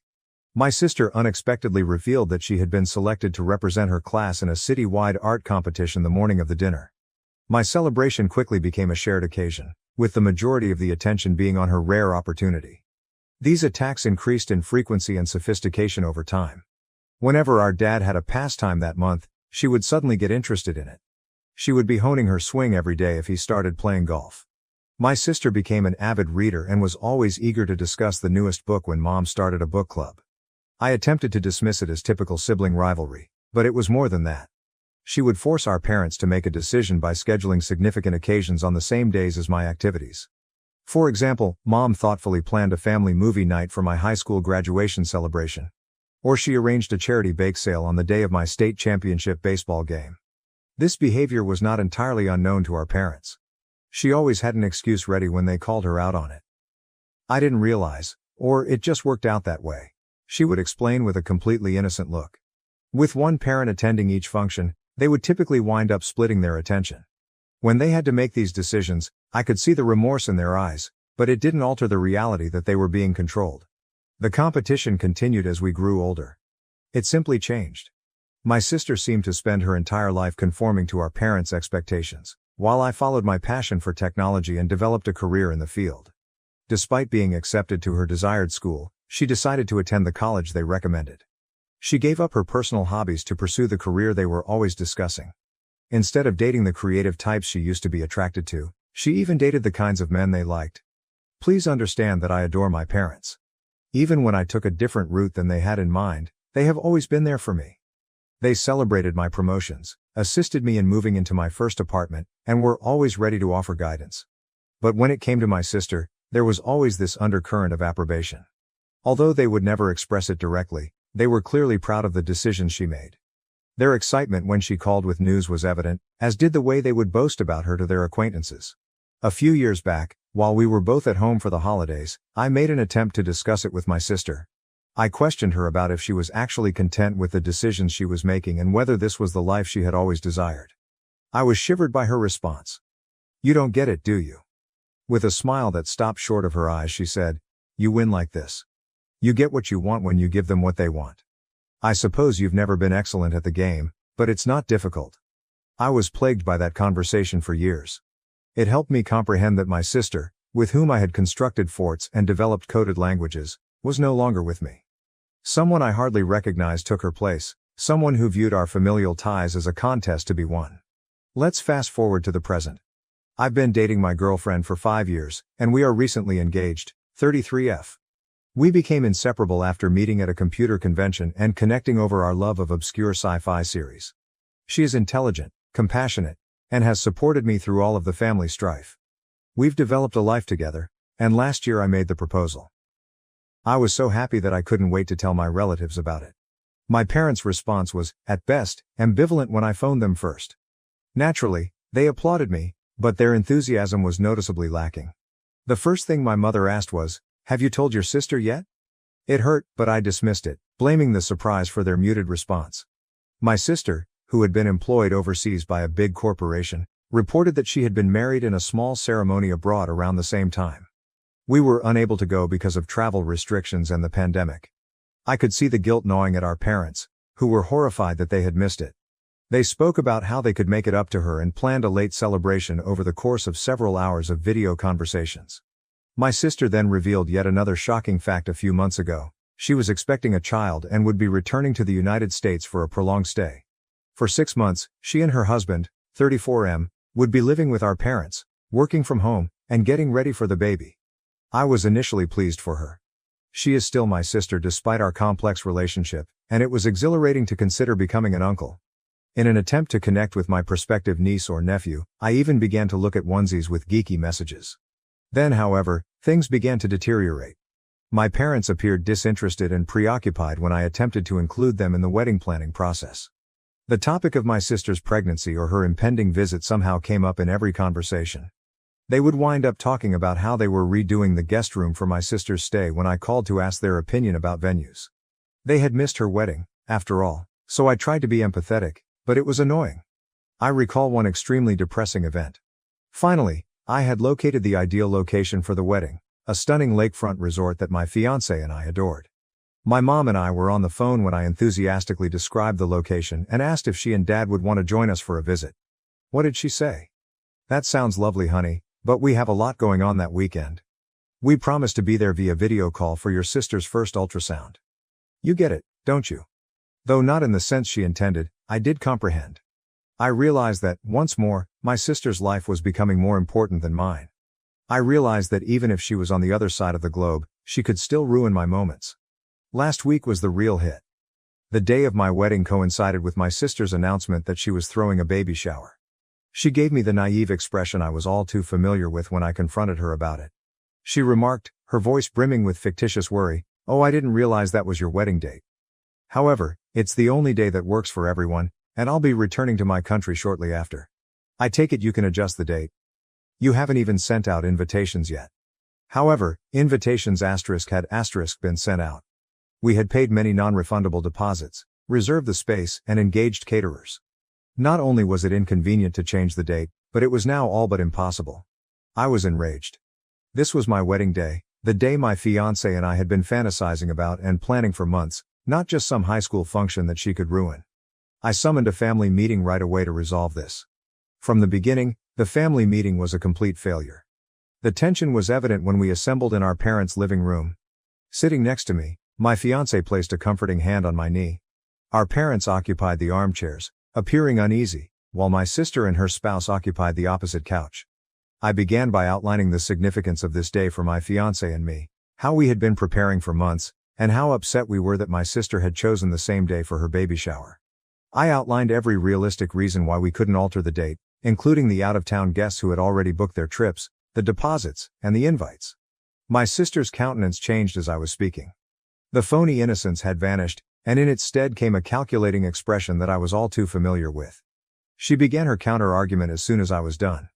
Her voice trembled a little as she started, "I understand you're upset," a performance I had seen many times before. "However, you must comprehend my stance. Being abroad has caused me to miss a great deal of family time. Before the baby is born, this may be my only opportunity to rejoice with everyone. Furthermore, a baby is a far bigger event than a wedding, let's face it.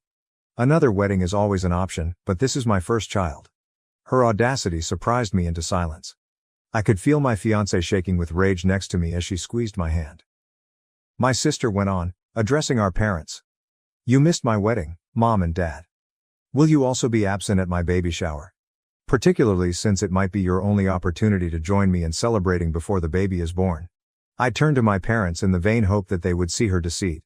However, as soon as I saw their faces, I knew they would support her once more. My father was the first to speak, his tone tentative. "We understand the significance of your wedding, son, but your sister raises some valid arguments. We don't know when we'll all be together again because she's leaving soon. Are you unable to reschedule? Or perhaps we could arrive a little later for your wedding." What I was hearing was unbelievable. My own parents were requesting that I either reschedule my wedding or come to terms with the fact that they would be late for one of the most significant occasions in my life. It was impossible to describe the anger and hurt I was experiencing at the time. "We're not trying to choose sides, honey," my mother interjected in a pleading tone. "Both of you are equally loved by us. However, this also pertains to your niece or nephew. Do you not want us to be present when the baby is born?" The final straw was that anger, hurt, and fury that had been bottled up for years finally burst out. "Equally?" My voice trembled as I spoke. "You love us just as much? Isn't that a joke? You've never treated us fairly before. When did you ever prioritize my needs and feelings?" With trembling hands I got up. "That's it then. You continue to choose her despite everything that has happened over the years. All right, make your decision. But be aware that you won't be involved in my life after my wedding if you don't go. I'm finished. I'm done vying for your affection and attention. I've had enough of being the son you only consider while she's not there." There was silence in the room. A look of horror replaced my sister's smug smirk. As though they couldn't believe I was challenging them, my parents sat there with their mouths open. "I'm getting married in 2 months," I added, sounding more composed. "Until then, you must choose between supporting your son on the most significant day of his life and going to another event that your daughter has planned to control you. Make an informed choice because it will impact our connection for the rest of our life." I ignored their calls and stormed out after that. My fiancée trailed behind, her expression a mixture of pride and surprise. She hugged me while I sobbed when we got home. All those years of feeling inferior and seeing my sister take advantage of our parents came tumbling down. A week later, I'm still steadfast in my choice. I've made it plain to my parents that their decision will have long-term repercussions and my wedding is in 2 months. They have been phoning and texting me, alternating between begging and guilt-tripping, but I refuse to back down. Although she believes I should keep the possibility of reunion open, my fiancé supports me. While some people believe I'm exaggerating, others believe it's time for me to advocate for myself. My need for self-respect and my affection for my family are at odds. Am I the jerk for giving my parents this ultimatum, Reddit? Is this the proper thing to do or am I overreacting? From here, how do I proceed? I feel as though I'm at a crossroads and that I will lose something important whichever route I go. However, I also feel like I'm defending myself and my future family for the first time in a long time. Any guidance or viewpoint would be much valued. Update 1. After a hectic few weeks since my previous article, I thought I should give you all an update. I want to start by saying thank you to everyone who left a comment on my initial post. Throughout this trying period, your guidance and support have been priceless. What has transpired since then is as follows. Last Saturday, my fiancé and I tied the knot. In the company of friends who have become our chosen family, it was a lovely ceremony full of love. However, if I claimed it was flawless, I would be lying. What should have been the best day of my life was clouded by the absence of my sister and dad. My parents persisted in their emotional manipulation and guilt-tripping tactics in the weeks before the wedding. They texted, left voicemails, and even unexpectedly showed up at our flat. They consistently sent the same message. How could you harm the family in this way? Why are you acting so self-centeredly? Do you not realize how much your sister is suffering as a result of this? It was difficult, but I held my ground. There were times when I nearly gave in because I couldn't handle the thought of maybe losing my family forever. Despite everything, my fiancée, who is now my wife, was my pillar of support. She reminded me of the purpose of our actions and the significance of defending our future and ourselves. My mother sent me one last message the day before the wedding. Asterisk. We love you, son, but we are unable to support this decision, it said. We'll be at the baby shower for your sister. We're hoping you'll understand and pardon us one day. I would like to state that I was ready for this result and that I accepted it. However, the reality struck me like a ton of bricks. In our hotel room, I sobbed as a wave of hurt, rage, and intense, excruciating despair passed over me. As I sobbed, my wife comforted me by telling me that we were now beginning our own family. One based on love and respect for one another. The actual wedding was stunning. Where my family should have been, our friends filled the void and rallied around us. I was moved to tears when my closest friend's father even offered to walk me down the aisle. I knew I had made the right decision when I looked into my wife's eyes and spoke my vows. I picked this family because I earned their affection. We are currently in Bali for our honeymoon. With its immaculate beaches and verdant surroundings, this place is a heaven. I would be dishonest if I claimed that the family conflict wasn't interfering with our trip, even though it should be the most restful period of our lives. My sister sent me a long text message yesterday when we were relaxing by the pool. For the remainder of our honeymoon, I was inclined to ignore it and keep acting as though my family didn't exist. However, my curiosity overcame me. Something else was the message. Here's the main idea. Asterisk. I hope you're content right now. Mom and Dad are inconsolable. They were so sad about missing your wedding that they hardly enjoyed my baby shower. What made you so self-centered? Everything has been damaged by you. Simply because you couldn't stand not being the center of attention for once, you've ripped this family apart. Although I've always known you were envious of me, I never imagined you would go to such lengths. When the baby is born, don't bother to come see it. You are not my uncle. I read the message 3 times, twice, and once. I had a range of emotions every time, including rage at her foolishness, hurt at her harsh remarks, and a perverse sense of triumph that she had finally abandoned her naive behavior and revealed her true nature. When my wife saw how upset I was, she inquired as to what was wrong. She reacted with a mixture of disbelief and rage when I showed her the note. She wanted to answer, to finally put my sister in her place. However, I changed my mind. I chose to ban my sister's number instead. Even though it was a modest gesture, it felt like I was getting back some of my mental tranquility.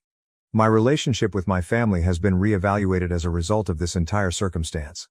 I've spent years attempting to gain their acceptance and to be seen as equal to my sister. However, I'm beginning to realize how poisonous that dynamic was. The rules were rigged from the beginning, so I would never win that game. It hurts, don't get me wrong. A part of me still adores my parents and longs for the close-knit family dynamic.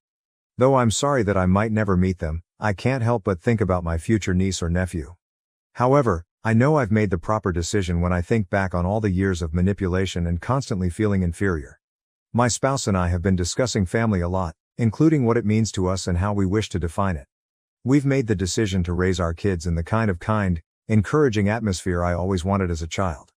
We will not put children against one another, but rather appreciate their individuality. We'll be there for both the major and minor events. I'm not sure what the future holds for my sister and parents.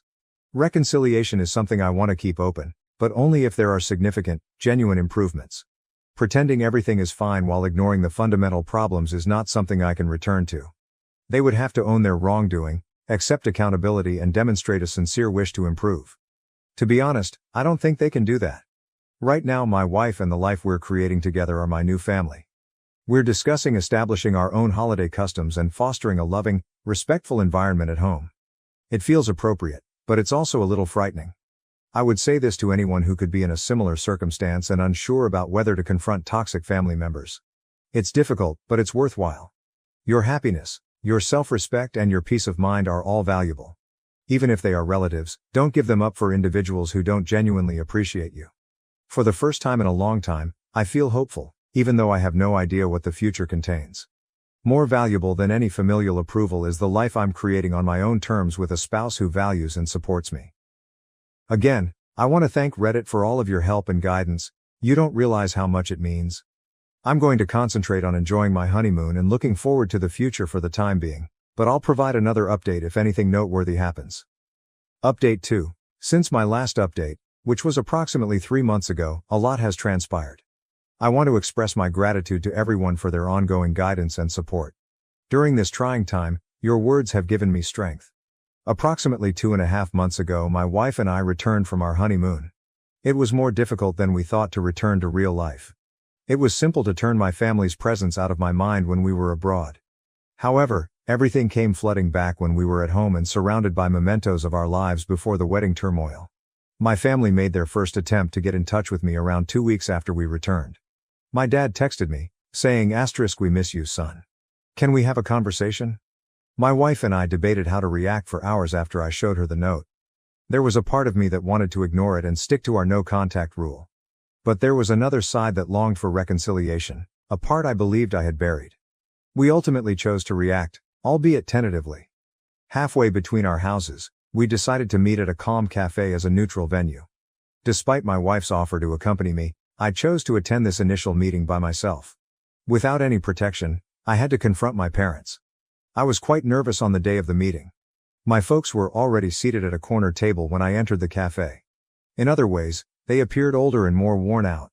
My dad's shoulders were hunched, and my mom's eyes had crimson rims. We slipped into an uneasy silence as I sat down. My mother was the first to speak. When she continued, "We've missed you so much," her voice broke.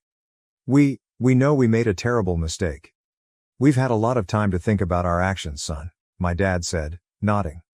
"We now understand how unjust we have been to you for years, not only during the wedding." As they opened their hearts to me, I listened. They discussed how they had always found it difficult to divide their attention between my sister and me and how they had gotten caught up in the habit of overcompensating for her demanding personality. They acknowledged that they had been oblivious to her tactics and had consistently justified her actions. My father remarked, "We believed we were being fair. However, we now realize that we were anything but.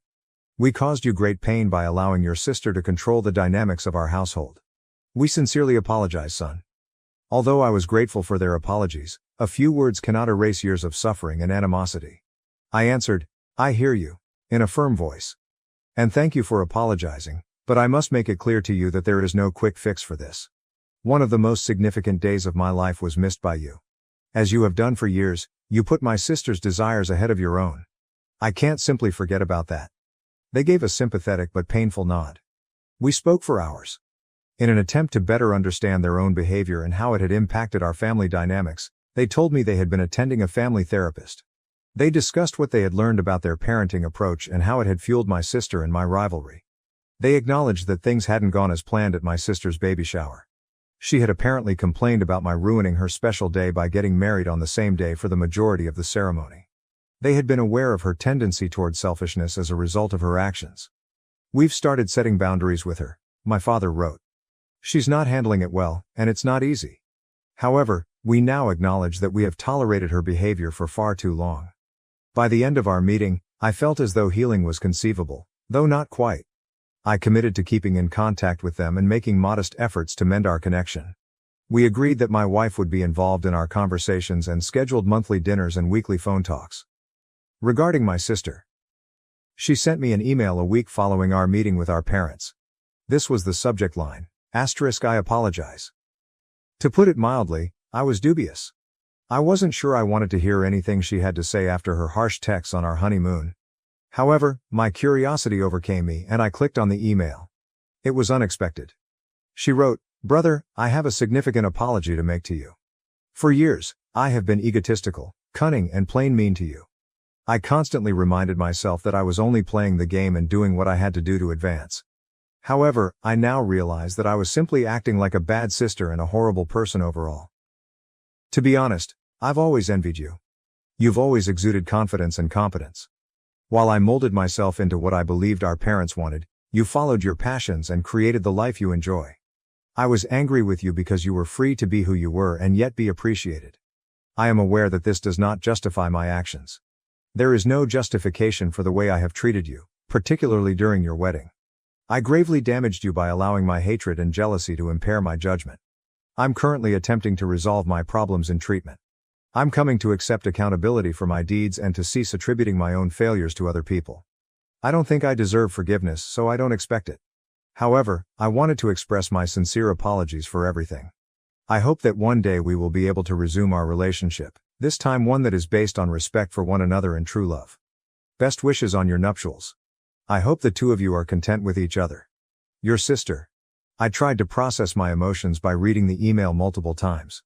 I hadn't heard anything that sincere from my sister in a long time. My wife and I spoke about it for a long time after I showed her. I ultimately made the decision to reply, however succinctly. I told her that I valued her honesty and thanked her for apologizing. I clarified that although I'm not yet ready for a relationship, I'm happy she's seeking support and improving herself. Although I made it apparent that it would take time and be on my terms, I kept the door open for future communication. That's the current situation. I'm repairing my relationship with my parents in a cautious manner. My sister and I are currently in a holding pattern, however we may eventually get back together. Together, my wife and I are stronger than ever as we navigate these turbulent familial waters. I'm not gullible enough to believe that everything has been resolved. We have a long journey ahead of us, filled with challenging discussions and emotional obstacles. However, I feel optimistic about my family ties for the first time in a long time. I want to share this with those of you in similar circumstances. Advocating for oneself can result in positive change, but it can also be difficult. Setting limits, demanding respect, and putting your own health first are all acceptable. Additionally, if sincere attempts are made to resolve the problems, it's acceptable to remain receptive to reconciliation. Once again, I want to thank everyone for their support along this trip. Your words of wisdom and kindness have been priceless. Because of this group, I feel more prepared to face the future, even if I have no idea what it will bring. I was sidelined by my family's favoritism toward my adopted sister until her shocking true identity was revealed at my birthday party. Family trouble has plagued me, 35F, for as long as I can remember, but recent events have now gotten to the breaking point. I feel like I'm drowning in hurt, uncertainty and hatred right now, so I'm hoping anyone who has experienced a similar circumstance may offer some guidance or insight. To put things in perspective, my adopted sister, 34F, is just 1 year younger than myself. She was adopted by our parents when she was a newborn, and I have spent my entire childhood with her. That would seem to bring us together, like a couple, but the truth is far from that romantic notion. It was evident from my very first recollections that our parents gave preference to my sister. They lavished her with attention, gave her everything she desired, and appeared to listen intently to everything she said. When I proudly showed my mother a sketch I had done when I was 5 years old, she dismissed me since my sister was reciting the alphabet for the 100th time. Although it might not seem like much, it was a sign of a pattern that would shape our family's dynamics for many years to come. The distance between us just got wider as we got older. My sister had trouble reading in elementary school, and our parents worked with her for hours every night. Even though I did exceptionally well in school, I seldom ever got more than a passing good job on my report cards. My sister had a dance recital in middle school, so my parents were not there at the award ceremony when I won the scientific fair. That was always the case. Her wants, accomplishments, and hardships all came before mine. I don't want to imply that I was abused or neglected in the conventional sense. Our fundamental necessities were always satisfied, including having a roof over our heads and food on the table. However, the emotional neglect was genuine and extremely distressing. Early on, I discovered that being flawless, achieving, excelling, was the only way to garner any attention in our home. So I did just that. With an almost obsessive zeal, I immersed myself into my studies. In high school, I was cooped up in my room preparing for AP exams and filling out my college applications while my sister was out at parties and hanging out with friends. It was worthwhile. I received a half scholarship to a prestigious university. This will finally make my parents proud, I thought. However, instead of applauding my accomplishment on the day I departed for college, they fussed more about how my sister would handle my absence. College was enlightening. I was evaluated entirely on my own merits, not in relation to my sister. For the first time in my life, I made true friends who appreciated me for who I was, and I flourished both socially and academically. I obtained a position at a prominent company after graduating with honors. With unwavering resolve, I ascended the corporate ladder during the ensuing 10 years. My inner voice, which still yearned for my parents' praise, propelled me to every advancement and accomplishment. I'm pleased of what I've accomplished and currently work for a Fortune 500 firm in a senior management role. However, that pride is constantly laced with resentment because my family never seems to be satisfied with whatever I achieve. In contrast, my sister has never truly settled into a profession and has alternated between jobs. She still resides with our parents, who provide her with both emotional and financial support. My parents may have been pleased by my accomplishment, but it appears that it has just strengthened their partiality for my sister. They constantly offer justifications for her lack of focus, such as, she's just trying to find her passion. Or not everyone needs to climb the corporate ladder to be happy. At the same time, if my achievements are recognized at all, they are frequently greeted with a lackluster congrat. Our family relationships have been damaged in every way because of this dynamic. Family get-togethers are a minefield of barely veiled bitterness and passive-aggressive remarks. I've made an effort to discuss my feelings with my parents, but they consistently brush them off as envious or too sensitive. As for my sister, she seems to take great pride in her preferred position and frequently makes disparaging comments about me being married to my job, or too busy for family. I've been in therapy for years in an attempt to resolve these problems, boost my self-esteem, and establish sound boundaries. But every encounter with my family seems to set me back, regardless of how much progress I made. I've thought of severing all connections, but it would be devastating to lose my family, dysfunctional as they are. This leads me to last week's events, which have caused me to reevaluate every aspect of my relationships with my family. As is customary, our parents threw my sister a lavish birthday celebration. Friends, extended family, and even some of her former classmates were invited. With catered food, an open bar, and even a live band, the house was decorated as though it were a wedding ceremony. As a comparison, last month's birthday was celebrated with a little dinner for the four of us, during which the most of the discussion focused on my sister's most recent business venture, a pet-related social media app that she believes will be the next big thing. After approximately 2 minutes, my parents' eyes drifted away as I attempted to discuss a significant project I'm overseeing at work. I made an effort to blend in at the party. I tried my best to encourage my sister on her special day by interacting with family members in a courteous manner and striking up little conversations. However, as the evening went on, I sensed the old bitterness rising within me. It wasn't just the extravagant celebration. It was also the way our parents showered her with praise, how family members inquired about her life while hardly noticing mine, and how she absorbed all the attention as if it were her natural inheritance. In an attempt to calm the anxiety attack I could see coming on, I found myself withdrawing to a corner and drinking a glass of wine. When she saw how upset I was, a cousin came to see how I was doing. With sincere concern in her voice, she inquired, "Are you okay?" For the first time that evening, someone had taken the effort to inquire about my well-being. I started to reply, but my sister's voice broke through the throng before I could. She raised her voice and tapped her glass with a spoon, saying, "Attention everyone. I'd like to make a toast." As everyone's attention was drawn to my sister, the room became quiet. She was a little shaky on her feet, and her cheeks were flushed, which indicated that she had consumed a significant amount of alcohol. As she began her address, she was still able to put on a convincing smile. Initially, it appeared to be a standard birthday greeting. She toasted our parents for their love and support, thanked everyone for attending, and conveyed her appreciation for the celebration. Her tone then shifted and I got a shiver down my back. She said, "I'm especially grateful to Mom and Dad," with a tone of voice that I had never heard before. "I've always received greater treatment from them than their own daughter. Just take a peek at this celebration. When was the last time they threw my sister a party like this?" As everyone in the room turned to stare at me, I felt my face heat up. But my sister wasn't finished. "But I guess that's because I've always been the better daughter," she added, sounding a little slurred by the champagne. "Yes, my sister has a nice career and makes a lot of money, but who do Mom and Dad truly love in the end? Who makes their life happier? It's not the icy, work-driven automaton who hardly has time for family." I couldn't believe what I was hearing and was still. With the exception of a few painful coughs and my sister's voice, which seemed to get louder by the second, the room had become eerily quiet. She said, "You know, it's funny," with a tiny wobble. Everyone constantly praised my sister's intelligence and her potential for success, but look at us now. I'm here with family and friends who genuinely care about me, while she's by herself, married to her job. I turned to our parents in the hopes that they would intervene and put an end to this vicious act. However, they only sat there, appearing uneasy and doing nothing to stop it. I had never felt more alone in my life than I did at that precise time. My sister continued to babble, criticizing every element of my life, including my appearance, the fact that I didn't have a romantic partner, and even the suggestion that I succeeded in my work by sleeping my way to the top. I felt myself getting smaller with every word, years of repressed hurt and rage threatening to blow up. My aunt, our mother's sister, stepped up just as I was about to burst into tears and thought I could take no more.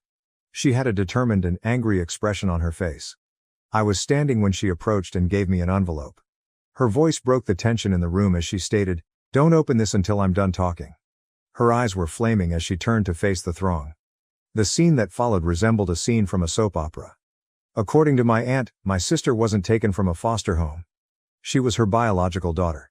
It seems that my aunt wasn't prepared to become a mother when she became pregnant suddenly in her early 20s.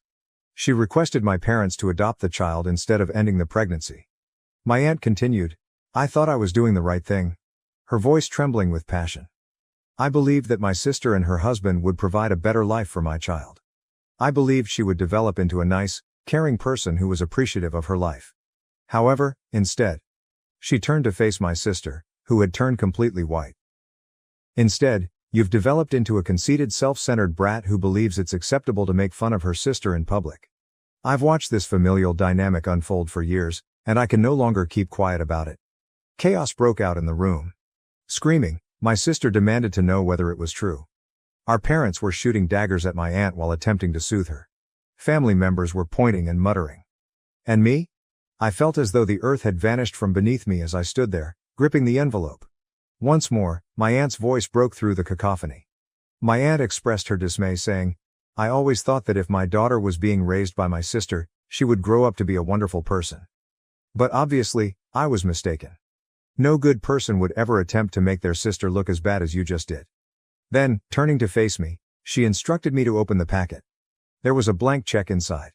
My aunt told me to fill in whatever amount you want. I had planned to give this to her as a birthday gift, but after seeing how she's turned out, I have no interest in rewarding that behavior. My aunt then left, leaving a startled quiet behind her. It was short-lived. In an attempt to take the check out of my hands, my sister lunged at me. She was so hysterical that our parents had to physically restrain her as she shouted and sobbed. It was more than I could handle. I fled to my room, shut the door, and sobbed. Years of suppressing my hurt and bitterness and feeling inferior came rushing out. I ignored the banging on my door and the muted arguments coming from downstairs while I sobbed for hours. A week has passed, and I'm still unsure about what to do. With the exception of needs, I have not left my room. Despite our parents' attempts to speak with me, I find it difficult to confront them. My sister has alternated between begging for forgiveness, and the check of course, and sending me angry messages. There's a part of me that wants to cash that check, go and never return. I've tried all my life to win the love and acceptance of people who don't seem to be able to give it to me. Perhaps I should give up trying. Perhaps it's time for me to prioritize myself. However, I also have a fear of losing my family. Despite their dysfunction, they are the only family I have ever known. It's terrifying to consider living without them, going on vacation by yourself, and having no one to call in case of an emergency. In addition, I'm experiencing a lot of mixed feelings regarding my sister. On the one hand, I'm upset with her for her actions during the party and for years of subtly insulting people. However, I can't help but feel a little sorry for them. It must be really upsetting to learn that you're adopted, especially in such a humiliating and public manner. Does that justify her actions? Not at all. However, it makes matters more difficult. Regarding my parents, I find it hard to comprehend how they could have watched while my sister sobbed at me. Were they simply taken aback? Or does their lack of response reveal their true feelings for me? Years of emotional neglect and favoritism, how can I even start? I feel as though I'm at a fork in the road and am unsure of which way to go. Should I make an effort to repair these damaged relationships? Can something wholesome be constructed from such a poisonous base? Or do I go on and attempt to start over, one in which I'm not always looking for unfulfilled approval? Reddit, I'm lost. I've tried my entire life to gain the love and acceptance of my family, only to be rejected and humiliated in the process. From here, how do I proceed? Should I accept that certain families cannot be repaired, or is there any chance for reconciliation? Any insight or counsel would be greatly valued. I feel as though I'm drowning in hurt and confusion, and I'm no longer sure which way is up. First update. 2 days have passed since the terrible birthday celebration, and I'm still getting over it all. My aunt came to visit me this morning. As she continued to discuss the adoption, she appeared worn out. When she became pregnant, she was young and afraid. It seemed like the ideal option for my parents, who had been trying for another child. To keep everyone safe, they decided to keep it a secret. For years, she had been accumulating money with the intention of transferring it to my sister when she was ready to be self-sufficient. She came to the realization that I was more deserving after the party. She gave me an empty check. I felt both guilty for stealing something intended for my sister and justified that someone recognized the unfair treatment. Despite my attempts to decline, my aunt persisted, claiming it was back pay for emotional labor. That evening, I decided something. I checked into a hotel across town, packed my luggage, and left my folks a note. I needed time to reflect. I ignored the calls and messages from my relatives throughout the course of the following several days. I performed some introspection, talked to my therapist, and sought advice from a financial advisor regarding the check. I sent my folks an email 5 days later. I assured them I needed time but was secure. I laid up my requirements for mending our relationship. They had to admit to the years of partiality. All of us go to family therapy. My sister apologizes in public. They start treating us equally and cease condoning her actions. They instantly responded that they were relieved and asked me to come home so we could discuss. We decided to get together at a cafe close to my hotel. It was a stressful encounter. My parents agreed to treatment and pledged to improve our ties, as if they were sorry. They expressed reluctance to publicly apologize for my sister's adoption, claiming it was traumatic. I refused to back down and insisted that she issue a public apology for her actions. With an uneasy truce we departed. Everything but the public apology was approved by my parents, who indicated they would talk to my sister about it. Over the following few days, the negotiations went on. At first, my sister sent irate messages and refused to apologize. But as I persisted, her tone started to shift. She apologized via text, saying she was unhappy and intoxicated at the party. I retorted that the apology should not only be for the party event but also for years of nasty behavior.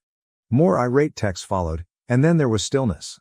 My parents attempted to mediate the situation by offering solutions like a written statement or an apology limited to the family. I was conflicted as this went on. There was a part of me that wanted to be forceful and insist on the respect I so well earned. Another part wondered if fighting was worth it because it was so exhausting. I was reminded by my therapist that putting my health first is not selfish. Setting boundaries, she stated, is necessary for healthy relationships. I've made the decision to offer my family one final opportunity to comply with my demands. I'll use my aunt's check to start over somewhere else, away from family strife and past hurts, if they are unable to. I'm feeling both nervous and optimistic as I get ready to give this order. Whatever occurs will influence my life and relationships in the future. I'm hoping I'm making the correct decision. I will update you. I appreciate everyone's support. Knowing that I'm not fighting this battle alone is reassuring. Second update. Since my last update, which was a week ago, things have drastically changed. I've made the decision to revoke the terms I established for reconciliation, but not for the reasons you may expect. After arguing with my family for days, I came to the conclusion that their attempts at compromise were more about minimizing the harm than showing sincere regret. Increasingly manipulative, my sister's apology texts alternated between gaslighting and guilt tripping. "You're tearing this family apart," she'd write, and then, "I don't even remember what I said at the party. Are you sure you're not exaggerating?" In the meantime, my parents persisted in trying to reach a solution that seemed to ignore the true problems rather than deal with them. They objected to the concept of admitting their part in creating this unhealthy relationship and instead proposed a private family gathering where my sister would provide an apology. I started to lose sleep, check my phone frequently, and get nervous whenever it buzzed as the pressure increased. It became evident that my mental health was suffering as a result of this negotiation. At that point, I decided to remove my conditions, not because I believe they are irrational, but rather because I now understand that meaningful change cannot be coerced or negotiated. My family just isn't there yet, and it must originate internally. I wrote my parents a quick email. "I'm rescinding my previous conditions. I need space and time to heal. Please respect my wishes and don't contact me for a while." They reacted with astounding speed. The volume of calls, texts and voicemails on my phone surged. I had to ask security to take them out of my office once they arrived. They also reached out to a few of my pals in an attempt to persuade me to return home. "We love you, please come home. How can you do this to us? And your sister is devastated. She's not eating," were among the desperate, angry, and manipulative texts they sent. Emotional warfare has been going on nonstop. Sometimes the guilt is unbearable. Sometimes I question whether I'm exaggerating or whether I should just go home and try to forget everything. However, I also recall the years I spent feeling invisible, having my accomplishments disregarded, and seeing my sister consistently given preference. To assist me deal with the stress, I've started going to my therapist twice a week. By barring my family's phone numbers and configuring email filters, she has been assisting me in establishing boundaries. Although it seems drastic, it's essential for my mental health at the moment. My workplace has turned into a haven for me. To avoid returning to my empty flat, I've poured myself into tasks and stayed late at work. Some of my coworkers have expressed concern after noticing the difference in me. Even if I can't adequately describe the circumstances, I appreciate their support. I still haven't paid my aunt's check though. As a continual reminder of the decision I must make, it rests in my desk drawer. To show that I don't need their money or approval, I feel like tearing it up. Some view it as a lifeline, an opportunity to start over somewhere new. I've begun looking at employment prospects in other cities and even other nations. It is both exciting and frightening to consider a whole transformation. Was it truly possible for me to start afresh and leave everything behind? I'm taking things day by day for the time being. I'm getting better at accepting the unease that comes with uncertainty and having faith that I'll know what to do when the time comes. Certain days are more difficult than others. Sometimes I miss my family so terribly that it hurts my body. However, there are also unexpectedly peaceful moments when I notice that my breathing is easier than it has been in years. I am aware that this voyage is far from finished. There will be more emotional obstacles to conquer and more challenging choices to make. But I'm prioritizing myself for the first time in my life. It feels right, but it's also unpleasant and uncomfortable. I appreciate all of your ongoing help and guidance. Having this place to process and share is more important than you may realize. When I have more to report, I'll provide another update. I'm concentrating on getting better and finding my identity outside of my family's shadow in the interim. Third update. 3 weeks have passed since my last report, and things have significantly worsened. When my sister unexpectedly showed up at the door last Saturday when we were visiting my aunt, we were taken aback. She stormed in, obviously drunk and furious, yelling, "You've ruined everything. You are attempting to take my life after stealing my mother." The stench of alcohol was overpowering, and her eyes were crazy. My aunt and I had to hold her back as she lunged at me. Allegations were made by my sister, who said I had always been envious and had turned everyone against her. Even after everything that had transpired, the hatred in her voice was startling. I was shocked by my aunt's response. Her normally composed manner had vanished. "You need to leave now," she said forcefully, her face hardening as she dragged my sister out of the house. My sister resumed her tirade outside, attracting neighbors' attention. "My mother is not you," I heard her shout at my aunt. "I was exposed to you. You can no longer act as though you care." A few of the neighbors threatened to contact law enforcement. My sister eventually pulled away in her automobile. My aunt was clearly shaken within. She revealed that she struggled with guilt over the adoption during our hours-long conversation. She had believed that telling the truth would fix things, but she now understood that the harm was much more extensive. "I believed I was acting appropriately," she muttered. "However, I might have just made things messy for everyone. Wide-ranging effects have resulted from the occurrence." Later, my parents called in a rage, accusing me of trying to ruin our family and inciting my aunt against my sister. I tried to explain things to them, but they refused. Members of the extended family have taken sides, causing the family to become severely divided. What started out as a private issue has turned into a full-fledged family conflict. The intensity of it all overwhelms me. I feel guilty even though I know it's not my fault, but I also want to withdraw and start over somewhere else. Because of my sister's condition, my aunt is worried about my safety and has proposed that I remain with her for a bit. I'm thinking about it, but I'm afraid it could make things worse. I'm making an effort to remain somewhat normal throughout this whole ordeal. I try to look after myself, go to work and see my therapist. However, this familial conflict is a continual burden. I wonder if this will have any repercussions. Is it possible for a family to overcome such ingrained animosity and rage? Is it better to give up or is it worth trying? I'm trying to avoid getting pulled back into the pandemonium and am concentrating on my own recovery for the time being. Even though it's difficult, I'm committed to finding a solution, whether or not my family is on board. I appreciate your unwavering support, everyone. You don't realize how much it matters.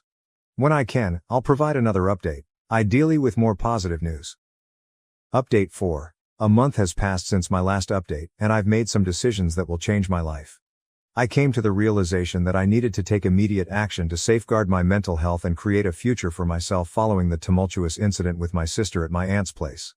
I've poured myself fully into my profession, asking my supervisor if I may move to another location to work for our company or take on more responsibility. I was surprised by how supportive she was. I'm currently in the running for a senior management job that would take me across the nation. It's thrilling as well as frightening. Along with the opportunity to oversee a large project, the new position offers a substantial wage increase. To get ready for this change, I've been working 12-hour days, going to every training session I can, and networking frantically. My increased zeal has sparked curiosity among my coworkers, but I've been able to sidestep most inquiries. A few close coworkers are well aware of my predicament and have been tremendously helpful. Regarding the money part, I ultimately decided on my aunt's check. I made the decision to cash it after giving it a lot of thought and spoke with a financial advisor. I was able to reframe it as an investment in my future, one free from toxic family dynamics, with the assistance of my therapist. I've secured an apartment in my prospective city using a portion of the funds. With a view of the city skyline, it's a compact, contemporary space. I've put the remainder into a diversified portfolio. I feel autonomous and financially secure for the first time in my life. The final separation from my family has been the most difficult aspect. All of their phone numbers and email addresses have been blocked by me. I've requested that my aunt not forward any of their texts. I know it's essential for my recovery, but it's been excruciating, like cutting off a piece of myself. Of course, there are periods of uncertainty. I occasionally feel inclined to phone late at night in an attempt to make amends. However, I then recall the years of gaslighting, the ongoing sense of inferiority, and the violent altercation at my aunt's house. It makes me more determined to keep going.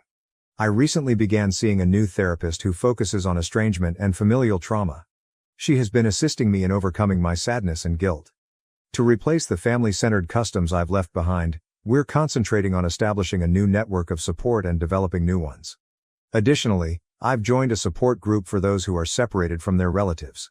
It has been both upsetting and consoling to hear their stories. I've learned that I'm not the only one going through this and that you can have a happy life without the family you were born into. Regarding my aunt, we have kept up our friendship while setting clear limits. She doesn't try to act as a mediator and accepts my decision to break off contact with the rest of the family. Although her assistance has been priceless, I'm careful not to rely on her too much. I feel a mixture of exhilaration and apprehension about the future. Though intimidating, the idea of starting over in a new place with a demanding new job and no family safety net is also freeing.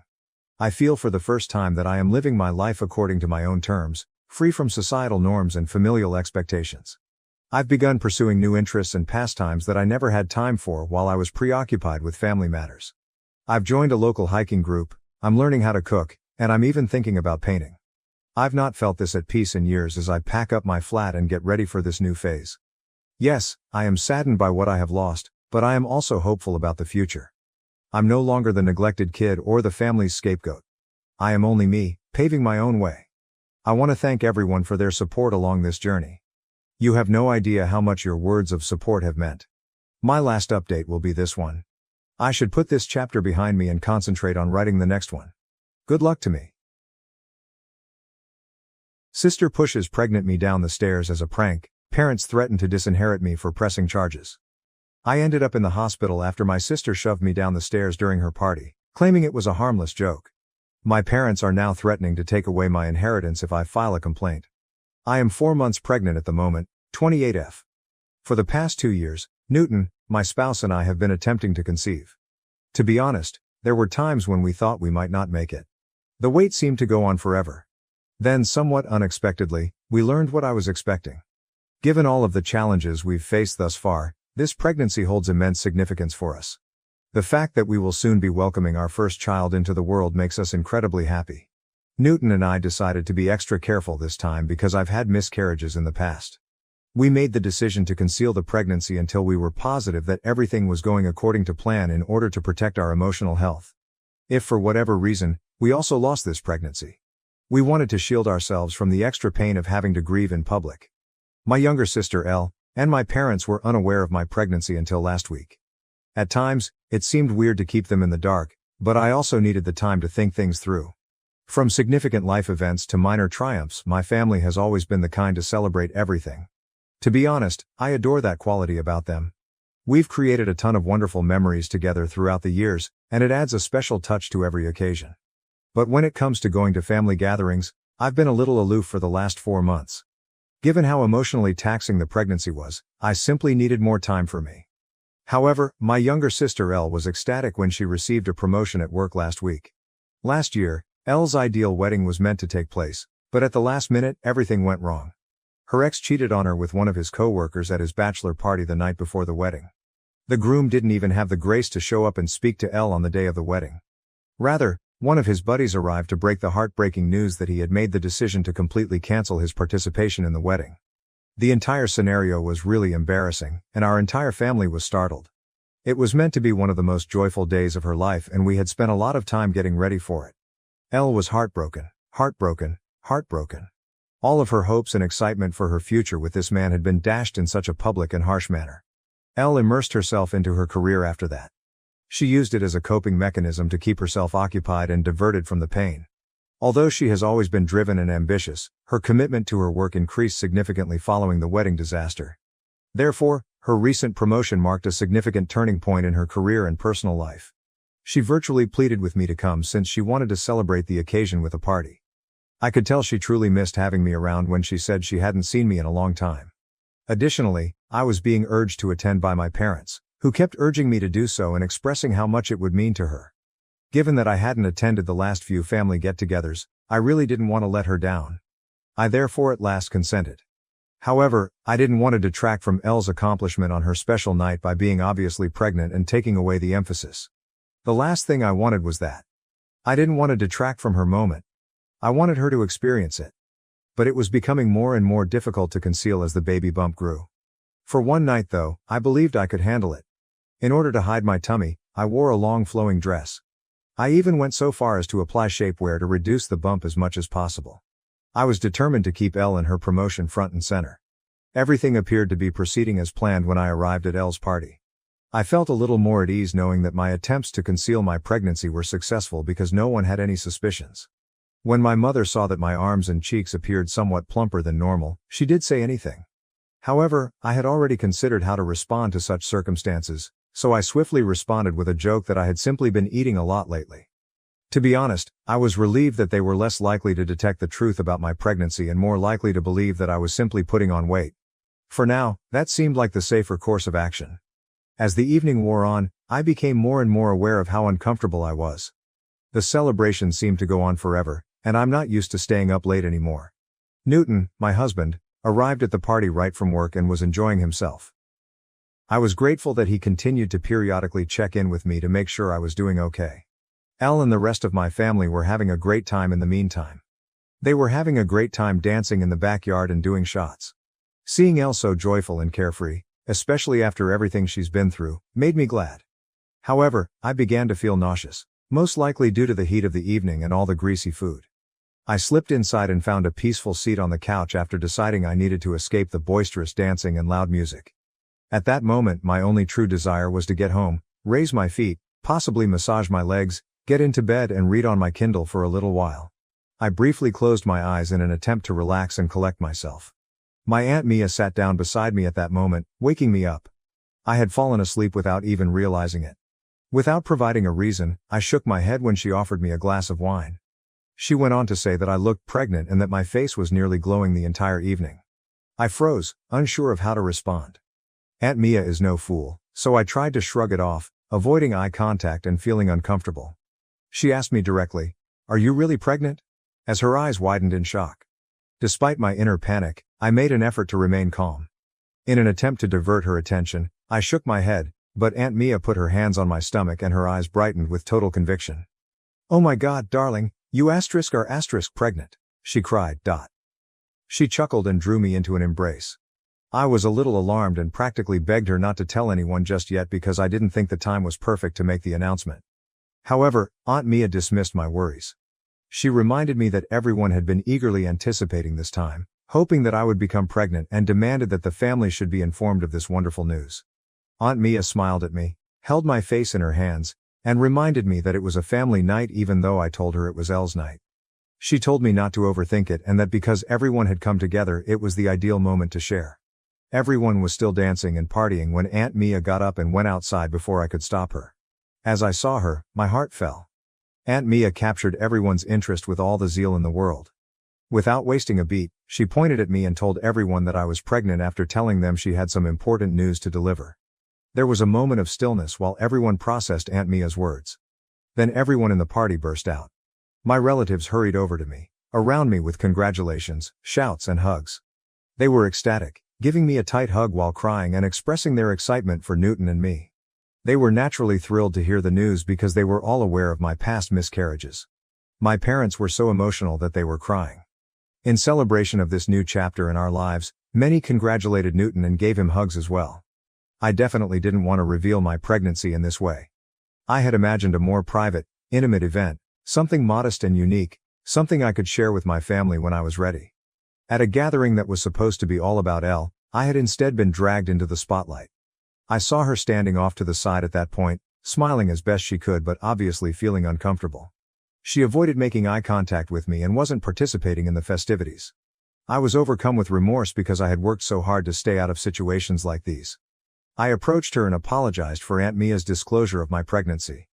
Elle inhaled deeply and inquired as to why I hadn't before disclosed my pregnancy. I clarified that I had intended to make the announcement a few weeks later, when I was more at ease and prepared to do so.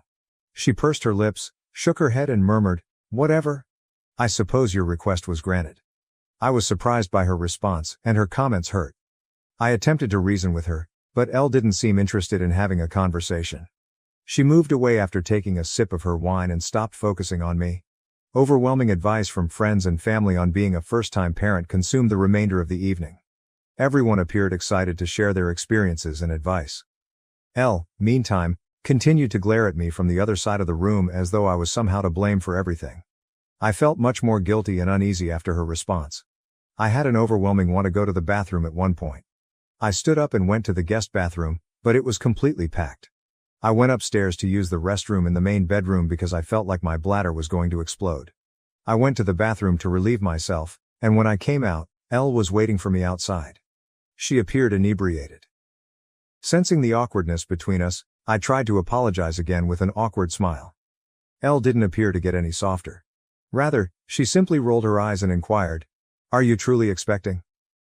There was a hint of suspicion in her voice, and her tone was almost contemptuous. "Of course I am," I said, looking at her while reflexively touching my tummy. Why would I tell a falsehood? Went on to add that everything was extremely strange, particularly since I hadn't even told our mother, with whom I often spoke daily, that I was pregnant. I was becoming annoyed by her incessant interrogation. I attempted to reiterate my justifications in the hopes that she would realize that I had made the decision to keep it a secret. I was shocked by Elle's insensitivity when she said, in a callous tone that pierced my heart, "Maybe this pregnancy will also end in miscarriage, just like your previous ones." How could she have said such a disgusting thing about my child? I screamed at her, my voice shaking with fury and hurt. "How dare you say such a thing? Even though I've apologized multiple times tonight, your remarks were inappropriate." My voice reverberated in exasperation. Elle retorted that she was upset that I had taken away her attention, particularly considering everything that had happened to her the previous year. I made an effort to remind her that I had supported her through her sadness, staying at her house for several nights and assisting her in getting over her groom's abandonment. I assured her that I would never purposefully overshadow her and that she should blame Aunt Mia for outing me without my permission if she was upset about the outcome. But Elle kept pointing the finger at me. I felt it would be better to leave and head back downstairs because I was so exhausted and tired of the debate. In the hopes that Elle would settle down and we could talk about it later, I needed some time and space to think things through. Elle, who was right behind me, kept calling me a selfish person and stating that I should have just given her a night alone. I chose to ignore her, but just as I was about to head downstairs, I felt a strong shove from behind. As I slipped and struggled to regain my footing, my eyes widened in shock. In an attempt to save myself from falling, I was able to grab the railing, but my knees gave way under the combined force of my own weight and speed. I ended myself sliding headfirst down the steps after losing my footing. My instincts took control in an instant. Desperate to protect my baby from the impact, I covered my stomach with my hands. My wrists felt the entire force of my fall as my body crashed down the stairs. It was a nasty fall. A quick, searing pain shot through my hands, and I heard an explosive shatter. The agony was sudden and intense. I lay collapsed on the stairs and screamed in pain. As I struggled with the unbearable pain in my wrists, my surroundings became hazy, but my top priorities were my son and if the fall had hurt him in any way. The rest of the family soon saw the chaos caused by my fall and my calls for assistance. With worried and alarmed expressions on their faces, they hurried over in a frenzy. Chaos broke out in the room as everyone sought to comprehend what had just transpired. Newton, my husband, grabbed me up right away and carried me downstairs. I continued saying that Elle had shoved me down the stairs since I was in so much pain. Everyone appeared astonished. Everyone's attention was drawn to Elle, who stood behind me, silent and with a guilty expression. She was confronted by my husband, who yelled at her for pushing a pregnant woman down the stairs. Clearly upset, my mother hurried up to Elle, shaking her shoulders and asking if she had indeed shoved me. Elle cried and nodded in agreement, her face hot and distraught. My mother was deeply affected by the realization. Elle then started crying excessively while embracing my mother and accusing her of being intoxicated and acting recklessly. I was in so much pain and shock that I was beginning to pass out. I could hear Newton frantically phoning 911 to summon an ambulance through the fog. I could just make out the worried faces around me as my vision became blurry. After then, everything was a haze of sirens, chaos, and frenzied activity. I ended up in a hospital room when I eventually came to. Newton appeared worn out as he slept in a chair next to my bed. My throat was dry and parched, so I gently woke him up and asked for some water. I asked him what had transpired following the fall as he assisted me in drinking the water. Newton described how the pain had caused me to lose consciousness and how I had needed emergency care for wrist fractures. I would have to wear the cast the doctors had put on me for the next 4 to 6 weeks while my bones healed. I then inquired about the baby. Newton told me that our child was safe after the physician's examination. I felt a wave of relief. Knowing that our baby will be all right made me happy. The anarchy that had developed following the disaster was then explained to me by Newton. Elle's family was so upset with her that they attempted to have her arrested. But the cops had only been able to get statements from the witnesses because I was unconscious. Before they could file any charges, they still needed my formal statement. Newton grasped my hands and emphasized the need for me to report my sister's behavior and put aside my feelings for her. He was adamant, saying that, considering my condition, there was no excuse for her to shove me down the steps. Still in shock, I shook my head. It was nearly impossible for me to comprehend how Elle could have done something so damaging. Although my wrists hurt physically, I could not handle the emotional toll of knowing that my own sister was capable of such harmful behavior. I wanted to talk to Elle first, I told Newton. I had to know what had made her do such horrible things. In order to get an explanation or at least an apology, I needed to speak with her directly. Newton gave me his phone and dialed her number. I asked my sister directly why she had done what she had done when she responded. Elle let out a long sigh, as though the words were hard to release, and then he opened up. In a bitter tone she uttered, "To be honest, I'm just so sick of you being the center of attention in our family. You have a husband now. You're pregnant. You get to have everything in your life. But last night was supposed to be my night, only. Yet, as usual, you showed up with your pregnancy announcement and hogged all the attention." After a little silence, she spoke again in a defensive tone. "And pushing you down the stairs, that was just a harmless prank. I didn't even think you were really pregnant at first. I didn't mean for it to be such a big deal." Her remarks were painful and disturbing. It was unbelievable to me that she would put my life in jeopardy by pushing me down the stairs because she didn't want to trust me. Before I could respond, Elle added, "I've been through a lot with my failed engagement, and for you to just show up and rub your happiness in my face was just too much. Next time, I'm sure you'll think twice before trying to overshadow me again." Her answer left me in a state of shock. She was essentially blaming me for her actions and showed no remorse at all. She hadn't even shown regret once. Elle handed the phone to my mother, who had been listening on the other end, and she inquired about my well-being. I was unaware that my sister and my parents were still present. I informed her that I had suffered a fracture to my wrist but that both I and my infant were doing well. After the party, my mom told me that she, Dad and Elle had spent the entire night at Elle's house because they were all concerned about me. I sneered and said that instead of staying with my sister, they might have waited for me at the hospital if they were that concerned. My mom went on to say that she and Dad had been speaking with Elle and that they both thought she hadn't been feeling well since last night. Despite what other people were telling me, she insisted that I not report my sister to the police because it was only a foolish drunken error. I was taken aback by my mother's request. In an attempt to understand the situation, I questioned, "Why are you defending Elle when she hasn't even apologized to me?" With a heavy sigh, my mother said that Elle was currently dealing with a lot of difficulties. She said that Elle had been crying uncontrollably and that I had made her feel ashamed in front of everyone. I reminded my mother that they should first address the fact that Elle had shoved me down the stairs, which was the true problem. My mother began stressing that family is family, and that disputes like these occasionally occurred amongst sisters. Although it was true that Elle had never done anything like this before, she pointed out that this did not justify her current actions. My mother said that it wasn't worth filing a lawsuit for a broken wrist and pledged to work with Dad to ensure that this doesn't happen again. My annoyance peaked. I adamantly said that I had been unsure of what to do before I phoned her. But I had already made up my mind after speaking with Elle. A lesson had to be given to her. My mother, who was becoming more and more agitated, pleaded with me to think again before bringing charges against Elle, warning that doing so may ruin his career.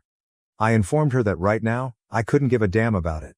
My mother made a last-ditch effort to persuade me to bring charges against Elle by threatening to disinherit me if I did. She contended that it would impact Elle for the rest of her life and create a lasting record. I was stunned by her threat, but I refused to back down. I proceeded to pursue a complaint against my sister after the phone call. She hadn't expressed regret for what she had done, but I was torn about perhaps ruining her life. Update 1. I wanted to let you know that my sister was eventually taken into custody. Despite the constant calls from my parents, my spouse and I have turned off our phones. Newton is furious that my parents appear to be giving preference to my sister over me. Newton's family and other family members have contacted him in the interim to show their concern and support. Everyone agrees that it was the correct thing to charge my sister. I'm much more concerned about my baby's safety now that I've read some of your remarks. I'm worried that Elle could endanger my unborn child in the future if she were able to shove me down the stairs. In order to prevent her from ever coming near me or my family again, I want to obtain a restraining order against her. Update 2. Hi there, other Redditors. My sister, who was previously accused of assault, was just sentenced since I provided an update last month. My parents paid for her attorney, who was quite good and made a compelling argument. She was placed on probation because it was her first infraction. The judge mandated that Elle pay for my medical expenses, participate in 6 months of required psychotherapy, and meet with a probation officer on a regular basis. After the criticism they've been getting from the rest of the family, my parents are still very angry with me but are too scared to address me. My parents urged me to protect Elle by not pursuing charges against her, and I have freely acknowledged this to everyone. My parents have received reprimands from relatives on both mine and my husband's sides. No one believes that Elle's mental health issues are a good enough reason for what she did to me, despite my parents' continued insistence on it. In order for Elle to recover, I sincerely hope that my parents will take her to visit a doctor. I've requested a restraining order after the sentencing to make sure she can't ever again come near my family or me. I honestly don't know how to respond to people who question if my sister was always kind to me when we were growing up or if perhaps I missed certain clues. Yes, we occasionally battled and had our typical arguments, but I never thought she would have such a strong grudge against me. I've always loved her dearly as her older sibling, and I never imagined that she could push me down the stairs out of retaliation. Believe me, I'm just as astonished as everyone else. I suppose it's accurate to say that those closest to us are frequently the ones that betray us. Update 3. I haven't posted anything here in 5 months. Neither Newton nor I have seen Elle or communicated with my parents. I gave birth to my baby 5 days ago. After being released from the hospital, Newton and I are now giving our newborn baby the finest care possible. I heard a tap on the door last night, right before we sat down to eat. I was surprised to see my mother standing on my porch when I opened it. I was totally surprised because I had not anticipated seeing her. I said, "What are you doing here?" With caution. My husband was just as perplexed as I was to find her there, so he moved up next to me and stood guard in front of me. My mother burst into tears at once, telling me that she had just had to come over to meet the baby after hearing from some of the relatives that I had given birth to. Considering everything that had lately transpired between us, her excitement didn't seem appropriate. She continued by expressing how happy she and her father were to be grandparents at last. In order for us to rejoice as a family, she said that Dad would be coming soon with some wine and baby presents. Newton and I exchanged a look of incredulity. Did my mother truly act as though nothing had happened in the past few months? As quietly as possible, I told her that we hadn't communicated in the previous 5 months because she had chosen to side with Elle rather than me. She was standing on my porch, however, pretending that we were all on good terms simply because I had given birth, as if we were going to have a happy family reunion. Newton informed my mother that the instant she decided not to be a decent parent to me first, she had given up her right to be a grandma. He reminded her that Elle had treated me cruelly and that he would have beaten her up immediately if she hadn't been my sister, but she had shielded that monster from me because she was a mother. I could tell his remarks struck a chord because they were forceful. My mother's expression changed to one of rage. She attempted to counter by claiming that those were matters of the past and that she had done what she had to do. She maintained that we couldn't simply remove her and her spouse from our child's lives. She emphasized how unjust it was that we prevented her from seeing her grandchild. Newton, however, would have none of it. He told her that we chose who could be engaged in his life because this was our boy. Having her in our lives made neither of us feel at ease. My mother persisted in claiming that the reason she did what she did to me was because Elle had been diagnosed with depression. I shook my head in exasperation as my mother continued to defend Elle's behavior, saying she felt bad about what she had done and was trying to change. She promised that after my son was born, we would all be able to move on from the past and be a single, happy family. I sneered and clarified that I didn't desire such a thing. My mother believed she could simply ignore everything and return to our life, but circumstances had changed. There was no return to the previous state of affairs. I asked my mom to go because I couldn't take any more of it. After everything that had been said thus far, I didn't want to ruin my mood any further. Just then, my father pulled into our driveway. He exited the vehicle with a basket of presents and a large teddy bear. I was too exhausted to argue with my parents any longer, and I couldn't understand their insolence in showing up without warning. Fortunately, Newton intervened and told me to return inside and rest. He promised to deal with them and resolve the issue. I reluctantly allowed him to. I could still hear their words coming through the door as I made my way back inside. Newton's refusal to let them both in almost immediately sparked the uproar. Because he was family, My dad insisted repeatedly that he had every right to see me and the baby.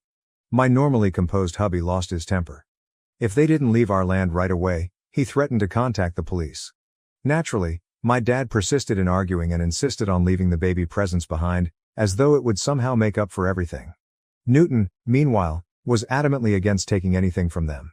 He made it clear to them that we did not accept their presents and that we would also obtain a restraining order against them if they ever revealed their identities again. His response clearly shook my parents. After everything, especially with a baby now involved, I suppose they thought they could just waltz back into our lives. I was pleased with my husband's handling of the matter. After our conversation today, Newton and I have decided to put cameras throughout the house as a precaution. I wish to never again see my parents.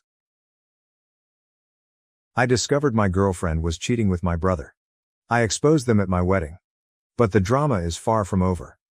I, 45, am never imagined that I would be writing this, yet I feel compelled to do so. My wedding day last week was supposed to be the best day of my life. Instead, because of my own acts and the betrayal of my family, it became a nightmare. I'm not sure if I made the correct decision, and I'm still processing everything that transpired. This is the complete tale. I believed that the woman I was seeing 6 years ago was the love of my life. After almost 2 years of dating, I was thinking about popping the question. I believed that she, 32F, was all I could have ever wanted. Intelligent, attractive, and we appeared to have similar values. I happened to find some text messages on her phone one day. I swear I wasn't spying. I had seen them when she was in the shower and asked me to check something for her. She and my younger brother, 40M, exchanged messages. I initially believed it to be harmless family banter, but as I continued reading, my heart fell. Let's just say it was obvious they were more than just buddies because they were discussing getting together and how much they missed one another. As soon as she emerged from the shower, I confronted her.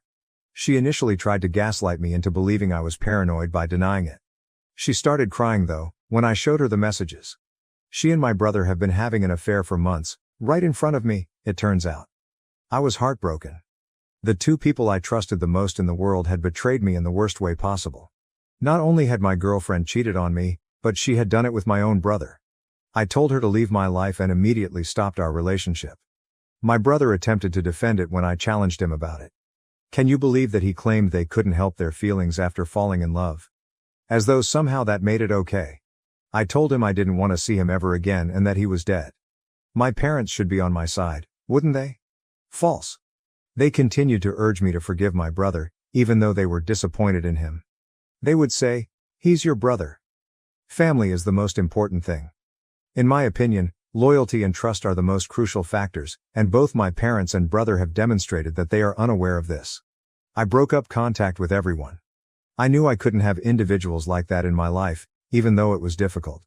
I spent the following couple years concentrating on myself.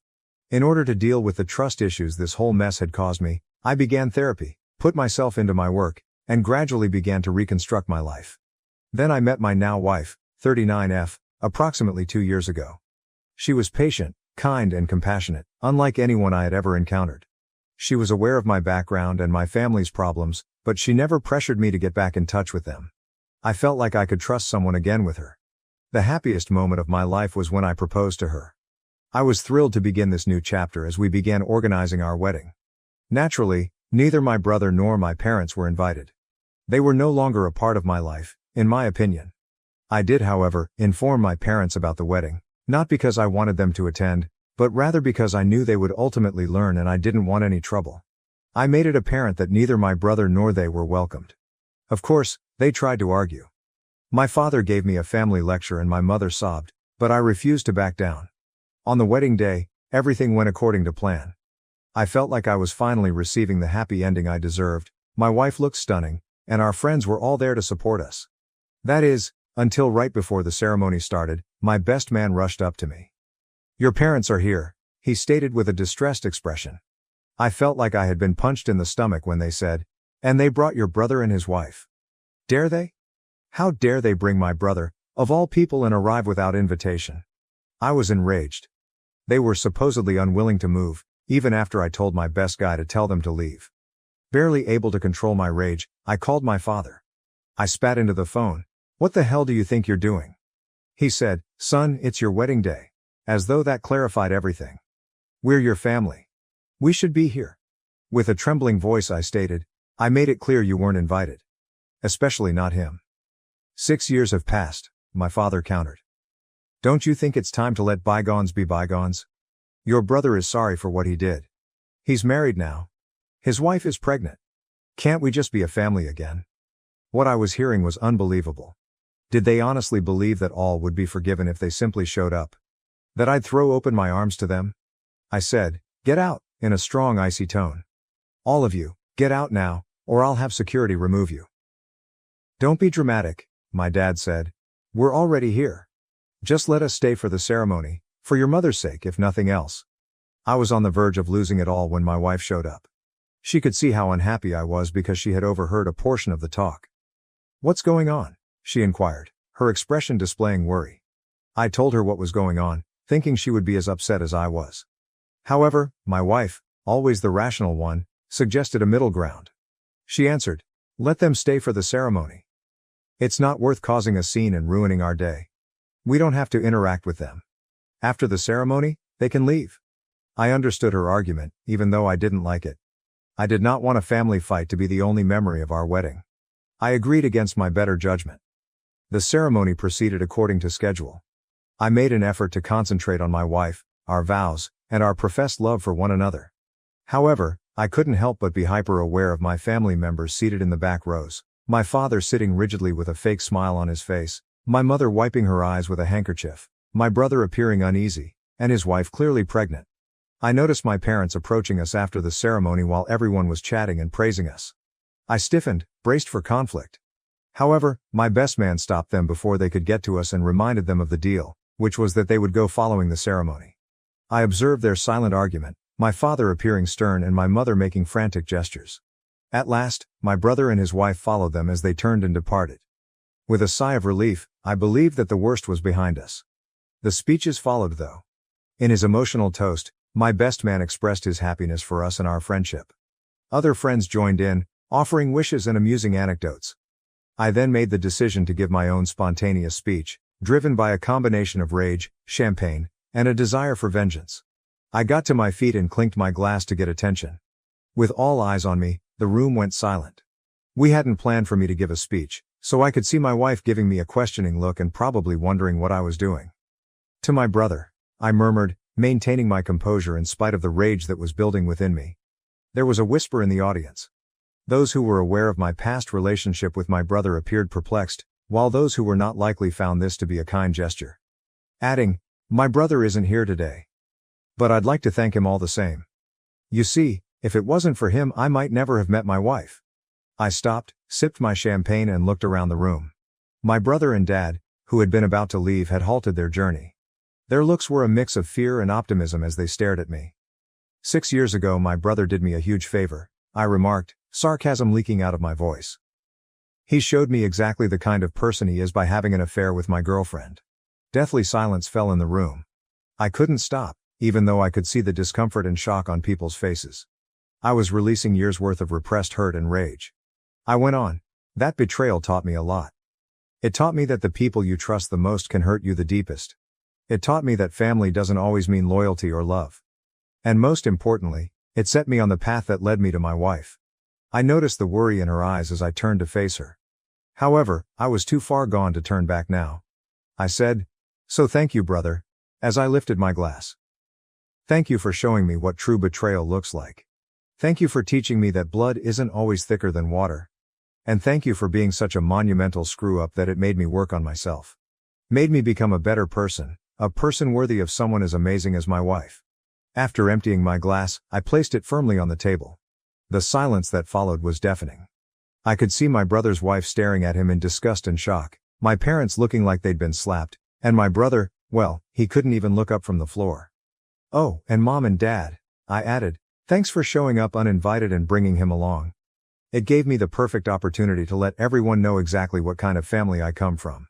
I felt a weight lift as the door closed behind them, but it was quickly replaced by another one as I turned to face the stunned crowd of our wedding guests. My brother's wife practically dragged him out as they left, followed by my parents, my mother crying and my father red-faced with embarrassment or anger, I couldn't tell. The hush was broken by my wife first, who gestured to the waiters and remarked, "I think we could all use another drink." Suddenly, The enchantment was broken. And conversation resumed, though I could hear whispers of my name everywhere in the room. With a look of disappointment and worry on her face, my wife drew me aside and questioned, "Was that really necessary?" I replied, "I'm sorry," as the adrenaline left my body. I couldn't let them get away with showing up like that, trying to play happy families after everything they've done. Squeezing my hand, she sighed and added, "I know what you mean, but this was meant to be our day. About us, our future, not about your past." She was obviously correct. In my rage, I had made our wedding about my family's turmoil rather than our love. I experienced a small remorse, but it was outweighed by the relief of finally getting my point over. I tried to refocus the conversation to more upbeat subjects, but I could tell that my outburst had clouded the event. The remainder of the reception was a bit of a haze, with people approaching me repeatedly, some expressing support and others obviously uncomfortable. I didn't really realize the consequences of what I had done until later that evening, when my wife and I were by ourselves in our hotel room. I sat heavily on the edge of the bed and whispered, "I'm so sorry, I ruined our wedding day." "You didn't ruin it," my wife remarked quietly as she sat next to me and took my hand in hers. "It wasn't perfect, but it was real, and that's what matters." I exclaimed, "How did I get so lucky to find you?" As I gazed at her, amazed by her forgiveness and understanding. She said, "I love you and I'm on your side, always," with a smile that quickly changed to a serious face. "But what you did today, it's going to have consequences. Are you ready for that?" she said. I gave a hesitant nod. "I believe so," I murmured. "We'll deal with whatever comes up together, right?" she said, "Always," and leaned in to give me a kiss. I couldn't help but wonder what those repercussions might be as we went to bed that night. I had publicly humiliated my family and exposed our private issues to the world, and while I felt justified because they had invited themselves, I was also concerned about the fallout. How would this impact my wife, who had been nothing but supportive, but I knew this wasn't what she'd agreed to when she decided to marry me. Would my brother's marriage survive this revelation? Would my parents ever talk to me again? I silently promised myself and my wife as I fell asleep that I would confront whatever came next, stop avoiding my history, stop allowing my family's behavior to dictate my life and start thinking about our future, mine and my wife's. I had no idea that the drama would continue for weeks to come, with surprises and confrontations I never expected, but that's a tale for another day. For the time being, I'm left wondering, did I make the right decision?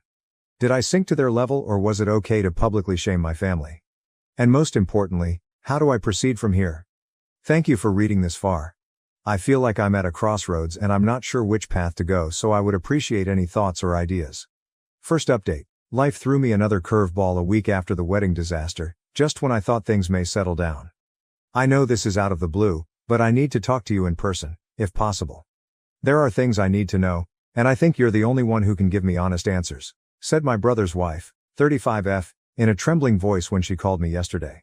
Incredulous, I frantically tried to think of what she may want to discuss, and then it dawned on me: the wedding, my speech, and the disclosure of my brother's affair. As soon as I hung up, I went to locate my wife, who was working on some files in our home office, and she realized something was wrong after seeing my face.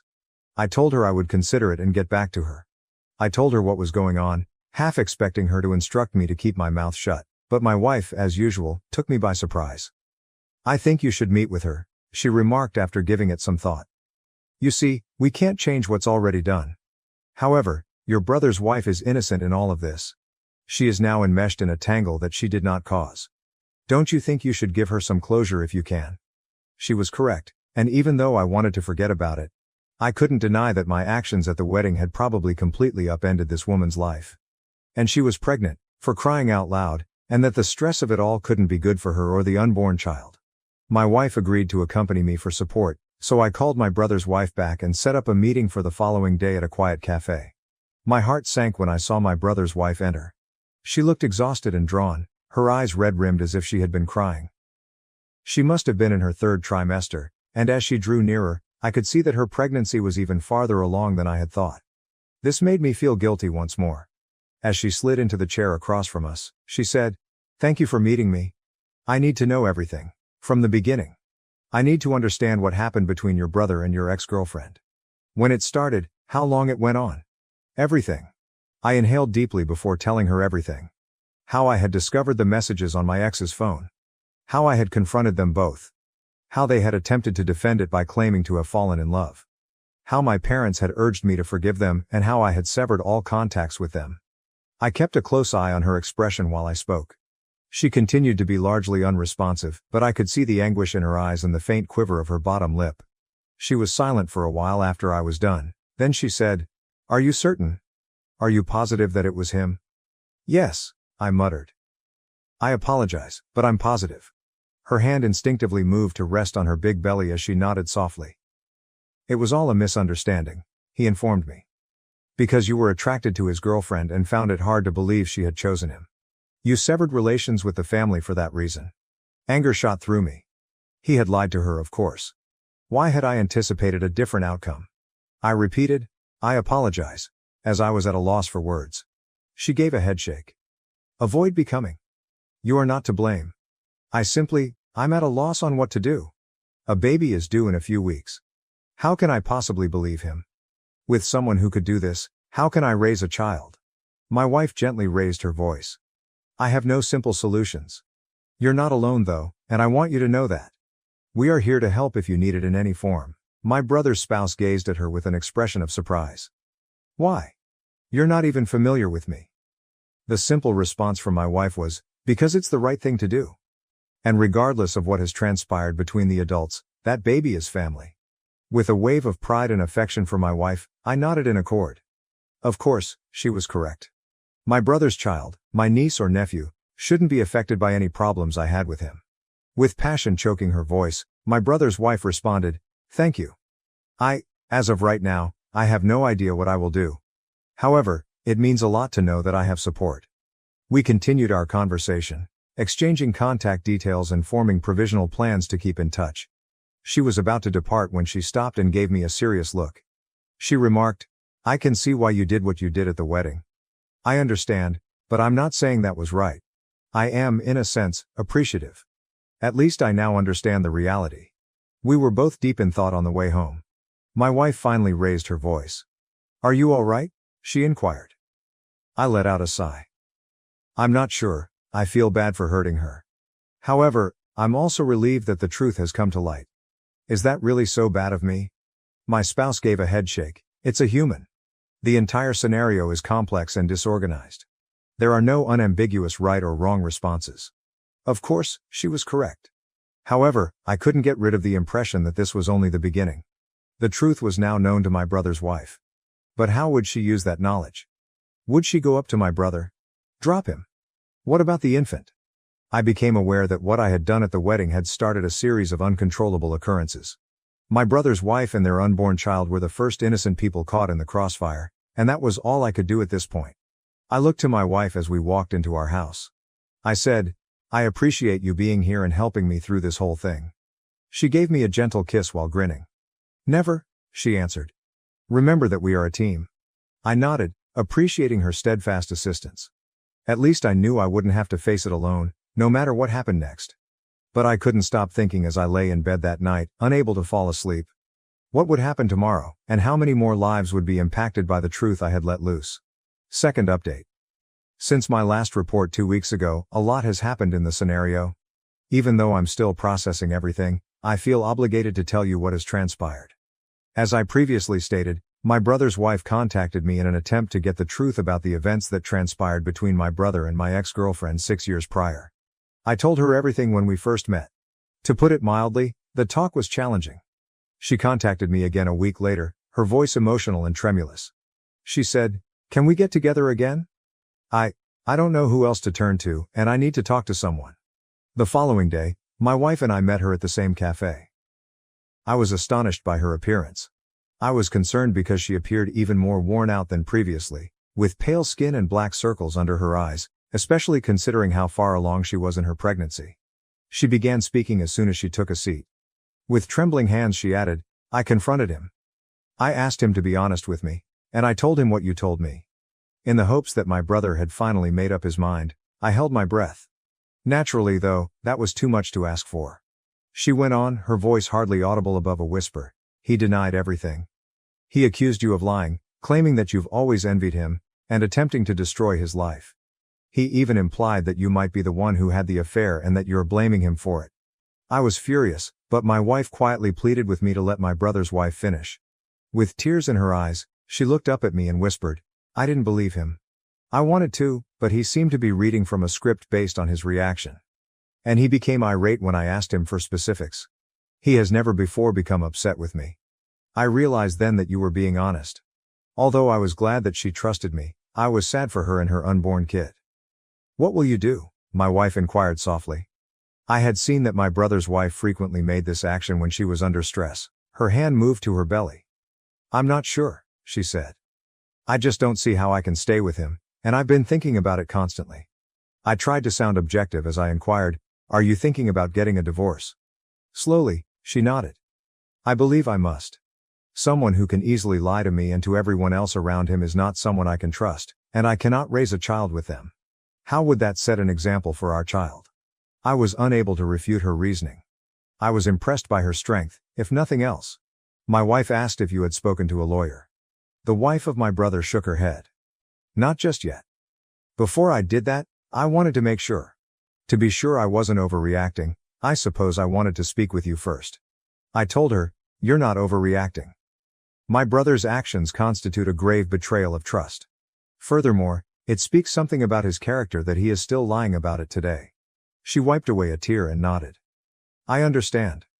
I simply never imagined that I would find myself in this situation, considering divorce while pregnant. It has the plot of a lousy movie." Squeezing her hand, my wife extended her arm. She said, "You're not alone in this. We are here to support you in whatever you choose to do." I gave a nod of assent.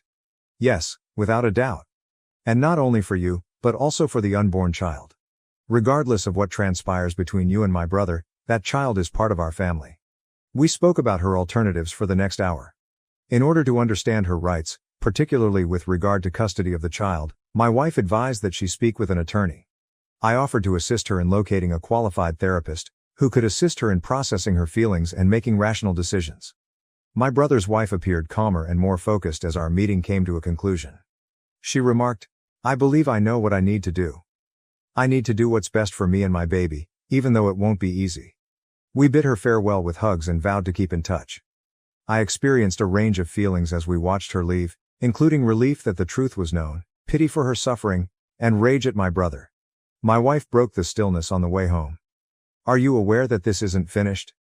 When your parents and brother learn that she is thinking about getting a divorce, they will respond." I let out a sigh. "I understand. To be honest, I'm trying not to think about it. We have to be ready," she added. "They may attempt to hold you accountable for this. Are you prepared for that?" I considered it for a while. I reached out to hold my wife's hand and said, "We'll face whatever comes up together, right?" She gave my hand a squeeze. "Never," she answered. I couldn't get rid of the sensation that we were about to experience something significant as soon as we drew into our driveway. My parents would surely have something to say regarding my brother's wife's divorce proceedings. The wife of my brother was contemplating a divorce. Without a doubt, my parents would become involved. And me, I was at the center of everything. But I felt like I was on the right side of things for the first time in years. With my wife by my side and the assurance that we were doing morally, I was prepared to confront the truth, no matter what came next. For the first time in a long time, I felt strong. Nevertheless, I couldn't help but ponder what the consequences might be as I laid in bed that night. What would my brother think if he found out that his wife was actually thinking about leaving him? Whose side would my parents choose this time?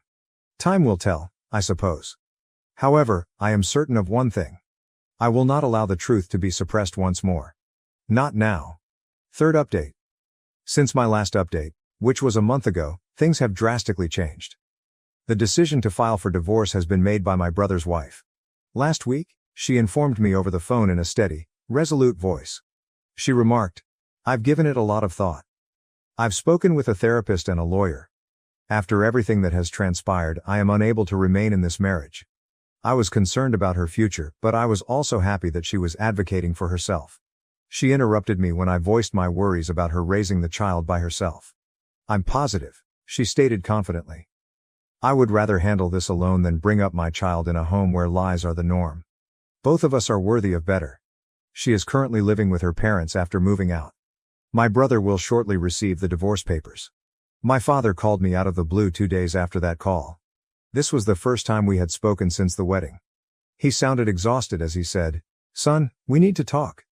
Your sibling is in disarray. He claims that you're responsible for everything and that you have been telling his wife falsehoods. I could feel my temper building. Dad, those aren't lies. You are aware of what he did. You've known all along. After a long silence, my father's emotionally charged voice came back. I understand. I should have handled things differently back then. As should your mother. We were wrong to insist that you pardon him. I was taken aback. Neither of my parents had ever acknowledged their mistakes before. My brother wasn't managing the situation well, my father continued. He has been drinking a lot, my dad stated. He came to our house and said that you had destroyed his life. To try to resolve everything, your mother wants to call a family meeting, he continued. Would you think about attending? I felt conflicted.